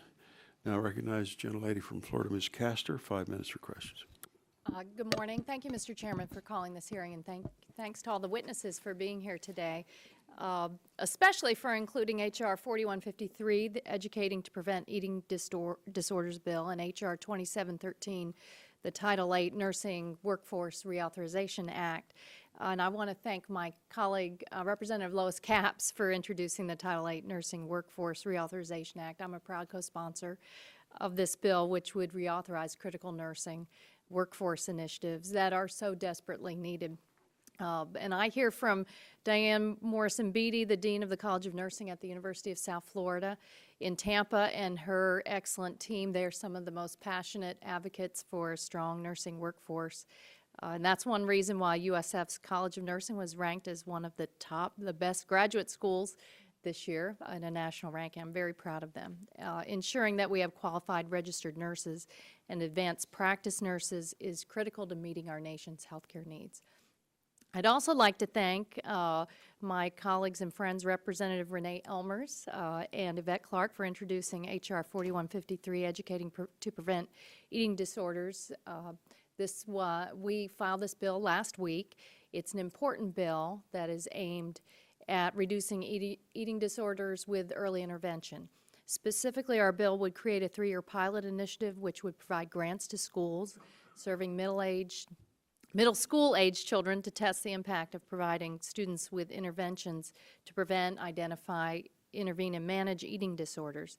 It will help the pilot schools hire a healthcare provider who will administer the initiative. The schools participating in the pilot will submit a report detailing the process they used and the outcomes that they achieved, and it will be posted on the Agency for Healthcare Research and Quality's website. There is a huge desire for accurate, up-to-date information on these challenges, and we've got to do more to prevent young people from suffering from an eating disorder. I'm a mother of 2 teenage girls, and we know some of their friends who have struggled with these issues, and oftentimes families just don't know where to turn. There are not the resources out there to help them deal with this, and as Representative Ellmers knows and has championed, you've got to intervene early. So I'm grateful to all of you. I want to thank Dr. Bermudez for being here. And I'd like to ask you, could you briefly discuss the different types of eating disorders and the serious health consequences they cause, and whether or not we've seen a rise in the number of individuals impacted by an eating disorder? Sure, glad to. Thank you. You know, the main eating disorder... Poker, you want to press the button there? Thank you. Anorexia nervosa, bulimia nervosa, and binge eating disorder. Now, an important characteristic here to distinguish is that these are not fads. These are serious mental illnesses. You can't tell somebody who has an eating disorder by looking at them. And this is no longer an illness of Caucasian privileged young women. This is an illness that affects all genders, all races, all ethnicities, all socioeconomic statuses, and that's important to come at it from. Anorexia nervosa really constitutes caloric restriction with loss of weight. These are people that, when the disease is advanced, you can see them and you can recognize them as people who are alarmingly underweight.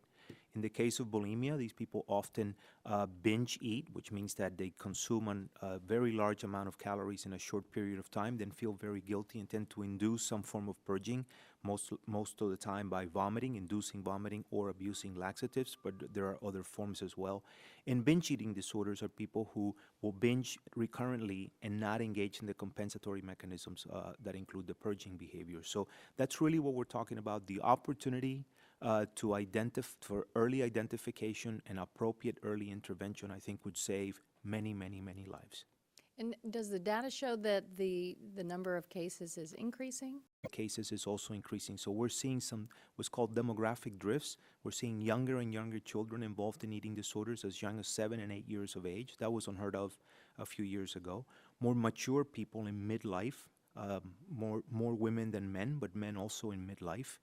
People from different races and different ethnicities. So the protective factors that certain groups like African Americans or Asian Americans or Hispanic Americans had, those protective factors have eroded, and we're seeing more men represented across the spectrum of eating disorders, from anorexia to bulimia to binge eating disorder. Thank you very much, and I yield back my time. Chair, thanks, gentlelady. Now I recognize the gentleman from Indiana, Dr. Bouchon. 5 minutes for questions. Thank you, Mr. Chairman. I was a cardiovascular and thoracic surgeon for 15 years prior to coming to Congress, so I'm going to comment primarily on the defibrillator issue. And I've recently helped distribute defibrillators to a couple of the counties for law enforcement and other businesses based on grants through the Lugar Center. Former Senator Lugar in our state has a grant program that helps with these type of things. And H.R. 4152 is a necessary step in furthering the dissemination of AEDs. Let me give you some personal experience. You commented, Dr. Reiner, about the 2 situations that you see patients, and I've seen some also that have survived but have not survived in a state which is brain injury that changed their lives dramatically and the lives of their family. And I've also been consulted on many patients who are in the ICU who were found to have coronary disease, but I ultimately ended up not treating that patient with surgery because of a very severe brain injury for which they never awoken. They never woke up, essentially, and did not recover. My two patients that had brain injuries had cardiac arrest at work. They had colleagues who were trained in BLS, basic life support, almost immediate CPR, no defibrillator available.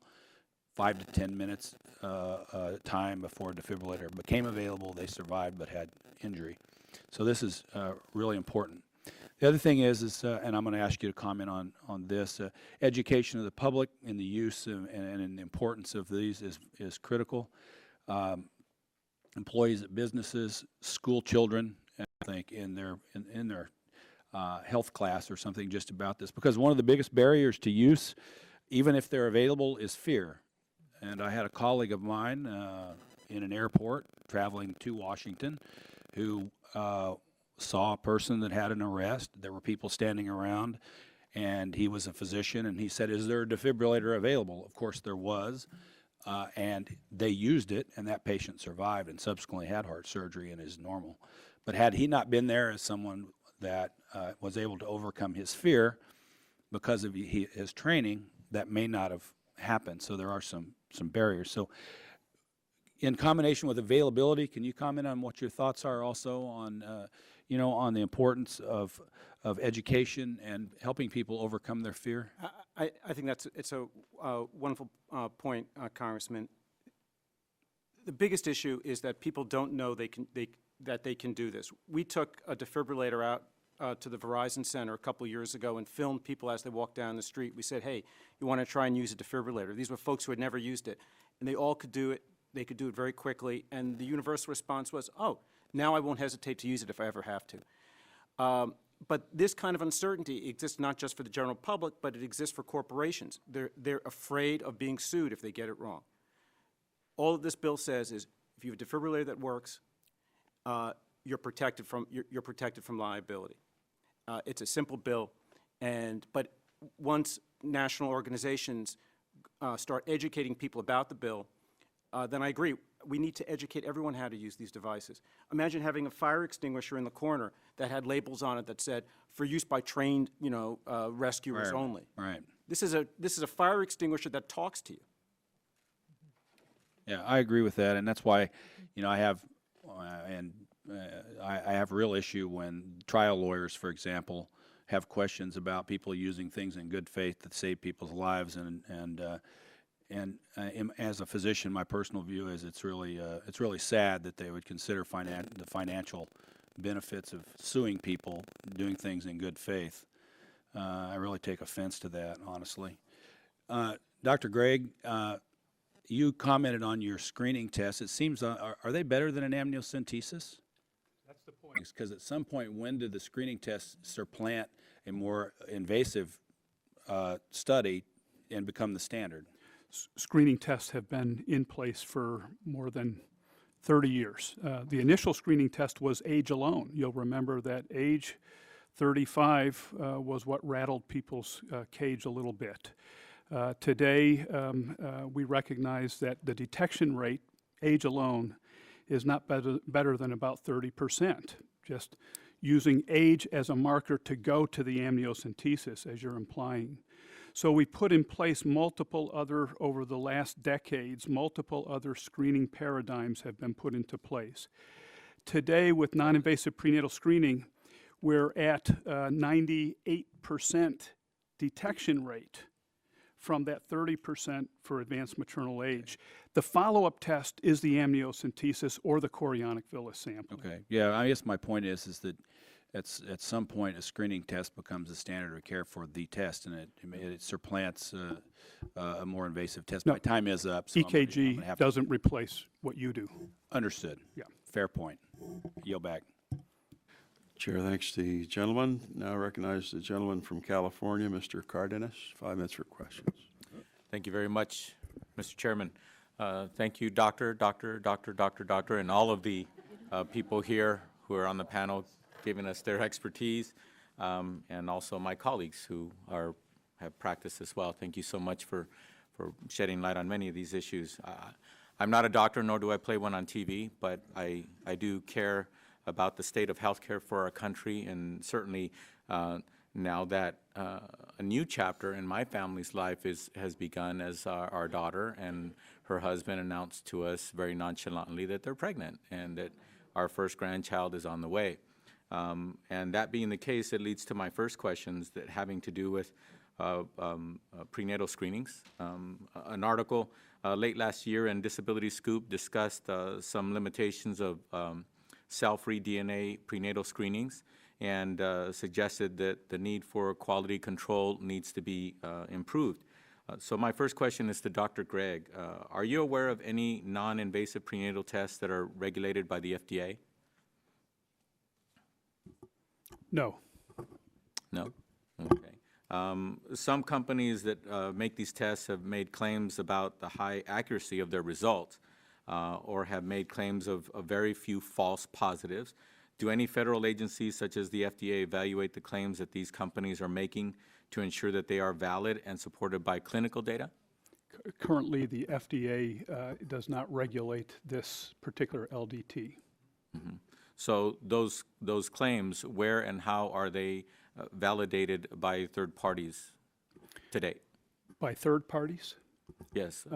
I'm not aware that they have been validated by third parties. There have been a significant number of peer-reviewed publications, large international trials that validate the test metrics of these particular tests. Mm-hmm. Is that, do you feel that suffices to ensure, enlist some kind of agency to go ahead and help us understand that accuracy and have more, at least more appreciation for that accuracy? I'm satisfied with the claims. I would say that an involvement of a federal agency has value. We think there should be some oversight of these laboratories. CLIA and CAP currently provide this oversight.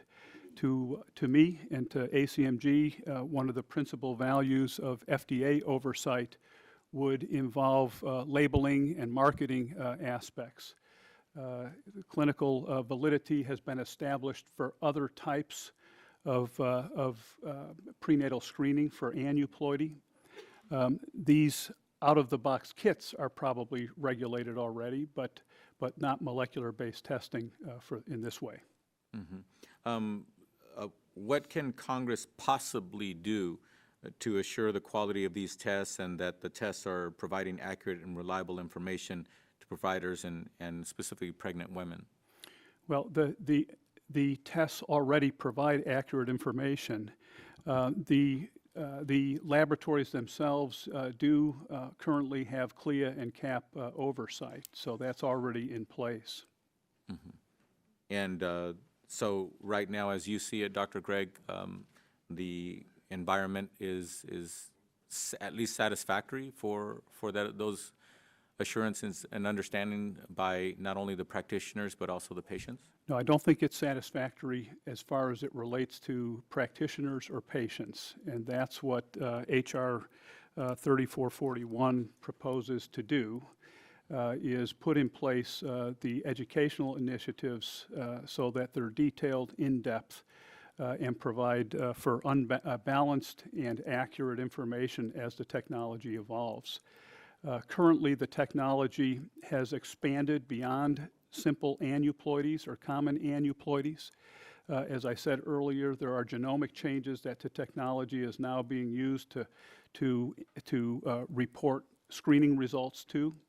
There is a need for more studies, and what we haven't talked about here is the underlying bioinformatics that follows what happens in the laboratory.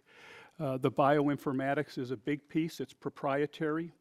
And at some level, there probably needs to be some digging into that black box to make sure that we can validate the bioinformatic pieces. The companies sure can play a better role in disclosing the data that they have access to. I think they're probably with a nudge would be willing to do that.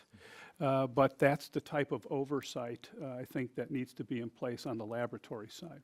Well, one last point, if you would allow me, Mr. Chairman, is I think that unfortunately, proprietary information should not preclude us from making sure that what is going on out there is safe, and I think the government can play a protective role in protecting that proprietary information and bringing a better semblance of the environment for what's going on. Thank you so much. Thank you, Mr. Chair, Chairman. thanks, Yield back. gentlemen. Now recognize the gentleman from Florida, Mr. Bilirakis, 5 minutes for question. Thank you, Mr. Chairman. I appreciate it so very much, and I want to thank all the sponsors of these really good bills. And thanks for agendaing the bills today, Mr. Chairman, and having the hearing. Dr. Bermudez, the subject of eating disorders has been a great importance to several of my constituents. They've come to my office, both in D.C. but also locally. In October, I met with a group of advocates and heard their personal stories about how they or their loved ones were affected by these debilitating mental illnesses. What are some of the biggest challenges to identifying the early signs of an eating disorder?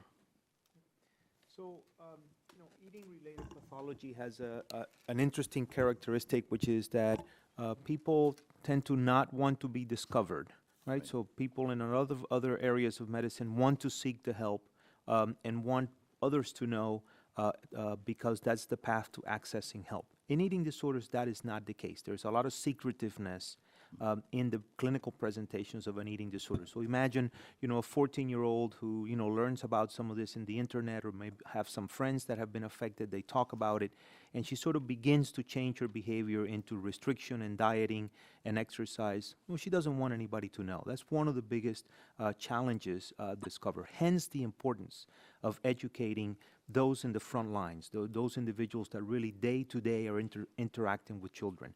So what should they, parents again, I know you brought it up, I hate to interrupt, but what should we look for? A loved one look for, a parent look for?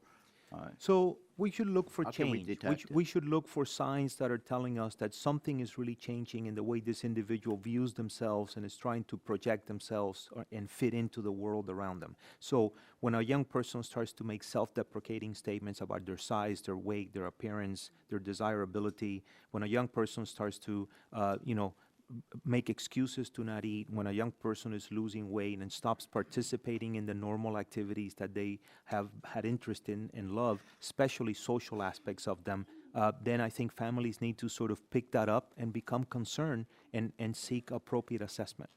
Thank you. What are the most effective early intervention treatments? So the diagnosis, formalizing the diagnosis becomes very important. So after a screening test that raises a level of suspicion or parental familial concern, a thorough assessment becomes really important. And that assessment includes looking for medical complications of the eating disorder behaviors and psychiatric complications of the eating disorder behaviors. Once a diagnosis is made, then you can sort of assess the level of severity. Where is the illness at, as you know, in the spectrum of severity of the illness, because that may determine where we start the treatment process. And so the different levels of care, including medical stabilization, psychiatric stabilization, outpatient services that are age-appropriate, disease-appropriate, intensive outpatient programs, partial hospitalization, residential treatment, and inpatient eating disorder specialized efforts are all in the armamentarium. And so that assessment helps guide the family in making the decision as to where is the most appropriate place to start. How many millions of people are affected by this disorder? About 30 million people, so about 20 million women and 10 million men at some point in their lives will be affected by an eating Not just disorder teenagers, huh? in the United States. All ages. All ages. Okay, thank you. Thank you very much, Doctor. Dr. Pallone, thank you for your testimony again today. As an avid sports fan and an attorney, the issue of athletes being able to receive medical attention from their team physician while across state lines has been of interest to me for a very long time, even when I was in the legislature in Florida. You mentioned that merely exempting team physicians from the state's license hinders your ability to provide the best possible care for athletes. Thank you for your question.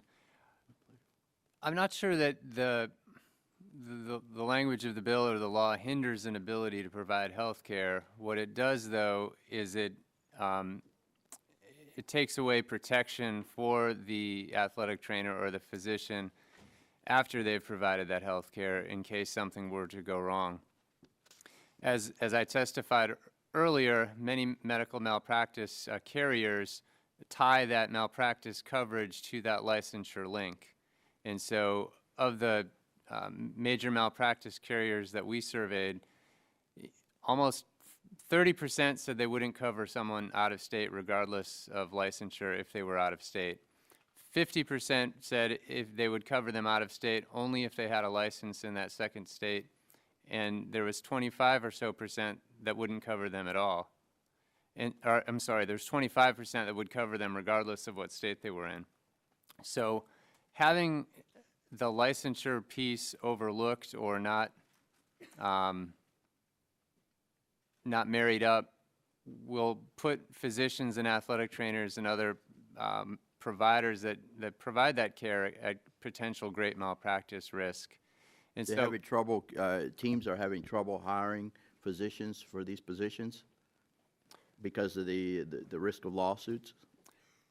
I'm not aware of any difficulty in hiring providers. It's merely the provision of care and then the risk that may involve. Very good. Thank you so much. Appreciate it. And I yield back, Mr. Chairman. Chair, thanks the gentleman. Now recognize the gentleman in New York, Mr. Engel, 5 minutes for questions. Thank you very much, Mr. Chairman. Dr. Breedlove, before I came, Mr. Pallone asked you a question about the rate of maternal mortality, and I'm wondering if we could come back to that, because I wasn't quite sure we were listening on the TV. I wasn't quite sure what the answers are.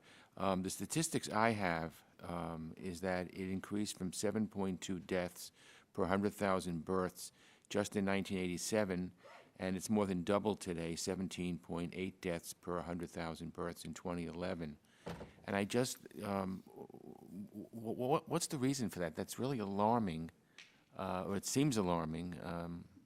What is the reason for that? And are other developed countries experiencing the same thing in mortality rates? I think from the data that's being collected by the CDC and the collaborative work groups related to maternal mortality in our country, we're finding that some of it does have to do with access to prenatal care and early assessment of risk criteria during pregnancy, but some of it also has to do with care provision in the hospital systems themselves, whether that's the level of care provided, that the appropriate providers are in the right place for crisis management, or that those who are in hospital facilities have adequate training and resources to provide the provisions they need for critical high-risk patients. So the effort that is occurring by many collaboratives, including ACOG, Society for Maternal Fetal Medicine, AWAN, the nursing organization, is to begin to implement care bundles that are hospital-based, but also to define levels of maternal care which will have the right providers at the right facility for the need of the patient. Is part of it that older women are having more babies than they were 30 years ago, or is that have nothing? I'm not sure I could answer that question. Perhaps my colleague, Dr. Gregg, could in terms of advanced maternal age and increased risk. Certainly, the increase in multiples can play a part in that, but I would defer to Dr. Gregg. Okay. Dr. Gregg? Thank you for I'll bet allowing you're me to happy speak that on you this. got- I actually chair the Florida, co-chair the Florida Maternal Mortality Committee, which is recognized as one of the most thorough maternal mortality committees in the country. We review every maternal death in the state that has specific criteria. Let me just say that a couple of things have happened. The way data on maternal mortality is ascertained has changed. So I heard somebody say there was a drop in both obtaining data, and now it's obtained across more states than ever before. So we're seeing what appear to be an increase in numbers are due to better ascertainment. And when that's compared worldwide, it looks like the U.S. does poorly. We have to remember that worldwide, many countries don't collect any data or have very spotty data collection capabilities. So I just want to put that out there. There are increasingly women of advanced maternal age are getting, not 35, to me it's much higher than that, are getting pregnant. They have other associated medical conditions that goes along with advanced age. We have more women getting pregnant than in times past. So now we're seeing sicker patients enter pregnancy, and we're having to manage sick patients in a pregnancy that challenges their physiology. So, Thank you. Makes sense. Since I have you, let me ask you another question, not related to this, but I understand that as drafted, the patient and provider education campaigns included in HR 3441 would need to be funded using existing resources. So hasn't any analysis been done to determine what the cost of these campaigns might be or where the funding might be pulled from to finance them? I am not aware of a financial analysis or financial analysis report and don't have the data on that. I apologize. Okay, all right, thank you. Let me ask Dr. Reiner, in your testimony, you discussed the patchwork of laws that exist across 50 states with respect to liability for those who own or deploy automatic external defibrillators. And I'd be interested to know what kinds of laws exist with regard to training and storage for these defibrillators. And the reason I'm asking this is, while I take your points concerning liability, it occurs to me that we really should also be considering how we can enhance awareness and skill around these defibrillators. Obviously, they save lives. The usage rates might improve if defibrillators had to be stored, say, in permanent locations. And I know state laws vary, so if you could perhaps shed some light on how they vary in this respect, if you examine that aspect. Thank you for the question. Work best when they are located in places where people congregate. And in a building like this, they're easy to find, but in other parts of busy cities, they're not. So part of the solution is education to the business community at large, educating people that these are easy to use, teaching kids. I love the idea to teach kids how to use these while they're in middle school and high school. But the other piece of this is removing the concern for liability, what I think is the unnecessary concern for liability that business owners do have for acquiring this technology. An AED costs about the same as a MacBook. It's cheap. This is decades-proven technology, but businesses are afraid of it. Thank you. I want to just say in concluding that I always like when there are a bunch of doctors in the room, so I feel if anything happens to me, we can get good care. Thank you all for testifying today. We really appreciate it. Chair, thanks, gentlemen. I recognize the Vice Chairman of the subcommittee, Mr. Guthrie. 5 minutes for questions. Thank you very much. Appreciate all of you being here, but I'm going to focus on the Sports Medicine Licensure Clarity Act. That's the one that I'm the sponsor of. I have a friend who is emergency room physician, but he also is, I don't know if he's a team doctor or designated doctor. He's one of the doctors, travels with Auburn University. So I remember when I first came across this issue and got interested in it because of his experience. I said, you realize when you were at the BCS game in California and the Rose Bowl, as much fun as you're having and enjoying it, you were probably there with no you don't know, you're unclear what your liability coverage would be if you're there. And I know one of my colleagues I don't know where they were going with it, but talk about being a lawyer. This isn't preventing opportunities for people to bring malpractice suits. It just makes sure you're covered, your insurance is covered. So it's not taking away anybody's ability to move forward. It's just making sure the doctors have the surety that they're being covered.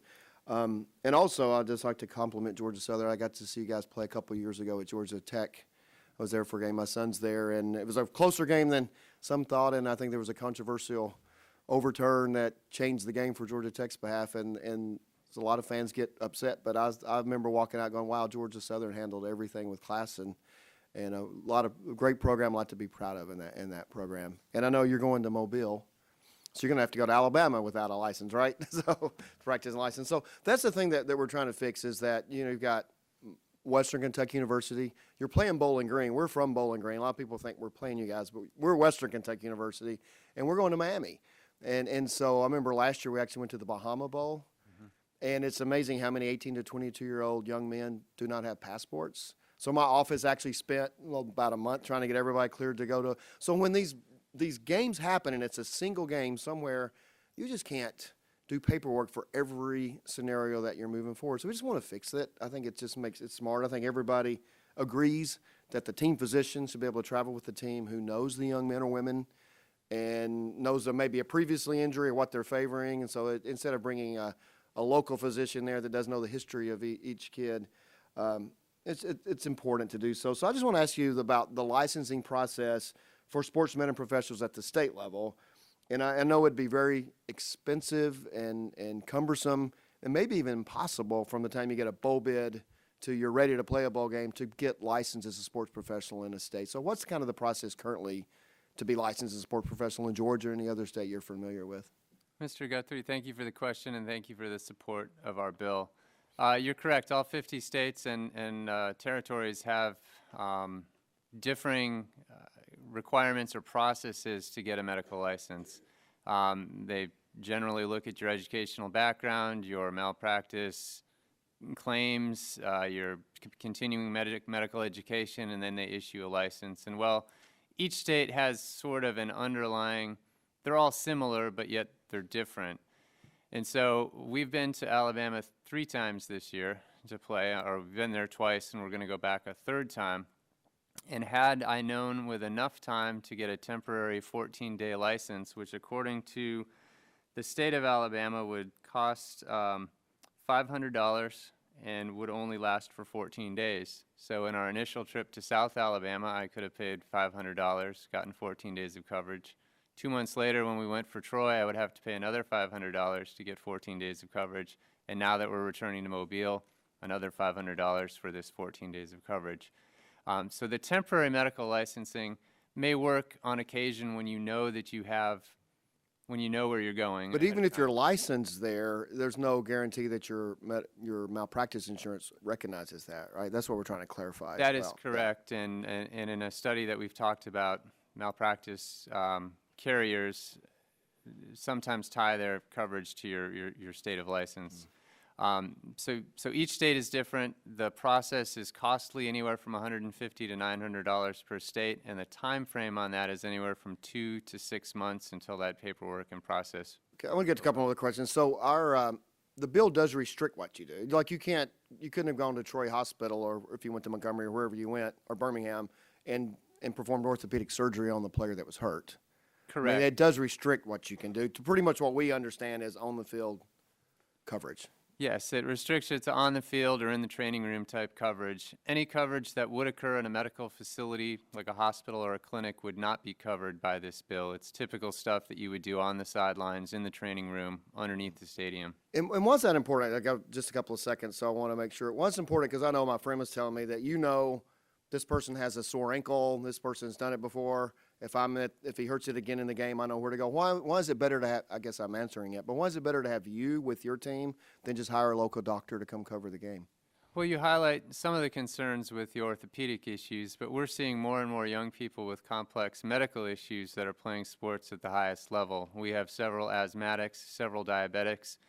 We have 2 athletes that have no colon at all. And so there's complex medical issues that are also come into play.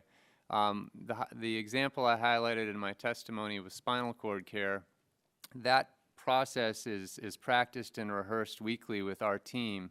And so if a new doctor were just to fall in on our team, there may be some miscommunication and a potential catastrophic injury if the neck was turned too soon or the back was turned too soon, rendering an athlete paralyzed. Are you fully employed by the school, or are you a private physician that travels with the team? In this particular job, I'm employed by the school and hence the state, and so would be covered, likely covered by the Georgia Tort Act for performing my job. But when I was at Ohio State, I was a private practice contract. That's what my friend is. So he would be in the same situation. So not everybody's covered. Correct. Run over time. So it's important that we do this, and I appreciate being involved in it. Thank you very much. Chair, thanks, gentlemen. Now I recognize the gentlelady from North Carolina, Mrs. Ellmers, 5 minutes for questions. Thank you, Mr. Chairman. And again, thank you to our panel. This has been a very good subcommittee hearing, and the testimony has been wonderful. Dr. Bermudez, my questioning is primarily for you on our bill, on our eating disorders bill. And I would just like to ask you, you mentioned some of the myths that are associated with eating disorders. Can you just expand a little bit on what some of those myths are? Absolutely. Thank you. The reality is that eating disorders affect everybody. Everybody's at risk. So if you know, if you It's have, not just young if you have females. sons and daughters, and if you have nieces and nephews, and if you have grandchildren, they're all at risk in a societal context like ours. So the key is not to is to take it away from the concept of choice. These are just people that sort of Right. choose to do this, and this is about lookism, and take it into the context of this is a brain-based mental illness that profoundly affects the lives of not only the person who's identified with the illness, but all of those affected and surrounding them as well. So that's one important shift. The other important shift is everybody's disease, every gender, every race, every ethnicity, every socioeconomic status, and so that, you know, no one is exempt because of who they are or what they look like. Those are, I think, the two important distinctions in dispelling the myths. Now, as far as the most common eating disorders, I know we talked a little bit about anorexia, we talked about binge eating, which certainly we know that that's part of the bulimia nervosa.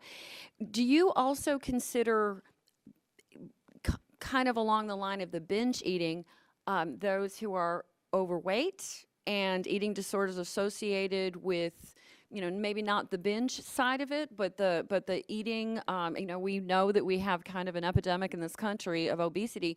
Would you consider that part of this too, or no? So I think we need to make some distinctions and highlight some similarities. I think the main distinction that is really important, I think, for the public to understand is that obesity is a real problem in our country, but obesity in and of itself is not a mental health illness. Correct. So, and that would be one of the clarifications that would be made in the process of treatment. Absolutely. And so the other distinction that to me is really important, though, is that there are similarities, that there are potential advantages here. There's potential value to better understand and address some of the issues with obesity. Because at the end of the day, in a stressful living situation, in a complex society like ours, which really means that kids grow up with significant perceived stress, we tend to either eat too little or eat too much. But the reality is that the relationship between our developmental stance, our constant concept of self or self-view, and our relationship with food are integrally tied. So as we learn about prevention, as we better understand how to do early intervention and teach the frontline parents, teachers about what to recognize and the steps to take to secure more adequate next step assessments, not only would we be protecting the most vulnerable, but we will learn a whole lot about the resiliency factors that keep those that stay well. So we may very eating goes not just towards binging or purging or anorexia, but simply eating too much and ending Which on the leads side to of its own obesity. Right. set of. You did mention that we've seen this in children as young as 7 or 8. So I have a very basic question. We are looking at middle school as starting the pilot program. Do you think maybe we should rethink that and maybe start it earlier? I think based on the information that we know, the demographics of eating-related pathology that we know today, middle school is a critical place to start. Okay. It's a vulnerable time of life. It's a time when, in the normal process of separation, individuation, kids are beginning to sort of find their own path. Peer influence and cultural influences sort of are highlighted. So it's really a vulnerable time in life. Statistically speaking, I think this is really where the payoff is, but we should not ignore the fact that younger children may also be affected. Very good. And I have one last question with 30 seconds left. I want to target where we were going with the eating disorder and you know, early intervention and possibly not being able to make the goals that we want, and leading to some of the physical illnesses that end up happening. And I know in your testimony, you basically said eating disorders are serious, potentially life-threatening conditions that affect a person's emotional and physical health. And it goes on to say that, you know, it could affect your organs, going on to heart, brain, other vital organs, retarded growth, osteoporosis, kidney problems, gastrointestinal dysfunction, and even heart failure. With that in mind, and one of our biggest challenges here in Washington is being able to put forward legislation with funding, moving forward so that we can actually show that there is going to be progress made into the future, which will eventually lead to fiscal savings. When we're talking about things like Medicaid, Medicare coverage. Now, I know you were in eating disorders and that's your specialty, but in your medical background, would you not say that if we could prevent this and keep this person healthier as a result of intervention, that this will help to save that person from having lifelong or end-of-life issues that would affect them and the cost of health care? Representative Ellmers, I think that is a key point of HR 4153. We're talking about not just saving life and saving people from suffering, but this is an area in which, you know, an ounce of prevention is worth many, many, many pounds of cure. So these are expensive illnesses to treat. These take a significant toll on a very important sector of our society, which is our, you know, bright, otherwise healthy young people. My sense is that what we will learn from this pilot program is that this is really where the future is, to say, let's get ahead of the curve here and not just continue to sort of do the remedial care that we've been focused on. Prevention Focus is on where it's at. prevention. Well, thank you again so much. And again, thank you to our panel. This has been a very, very good subcommittee, but I've learned a lot as well. So thank you. Chair, thanks to the gentlelady. We have a UC request. Thank you, Mr. Chairman. I do have unanimous consent request to add into the record or put into the record several letters, one from an association, a coalition of healthcare providers supporting the bill, a letter of support from the American Association of Orthopedic Surgeons, National Athletic Trainers Association, and I know we were discussing how this affects college football more than anything because of your role, but this is also one from Major League Baseball, the NBA, the NCAA, NHL, NFL, and the Olympic and Paralympic committees, and I'll ask unanimous consent to be put into the record. Without objection, so ordered. That concludes our time of questioning. Now, we'll have some follow-ups, so we'll send those to you in writing. We ask that you please respond promptly. I remind members that they have 10 business days to submit questions for the record. Members should submit their questions by the close of business on Wednesday, December 23rd. Really a very, very excellent hearing, very informative, very high-quality testimony. Thank you very much for coming and speaking to the subcommittee today. Without objection, the subcommittee stands adjourned.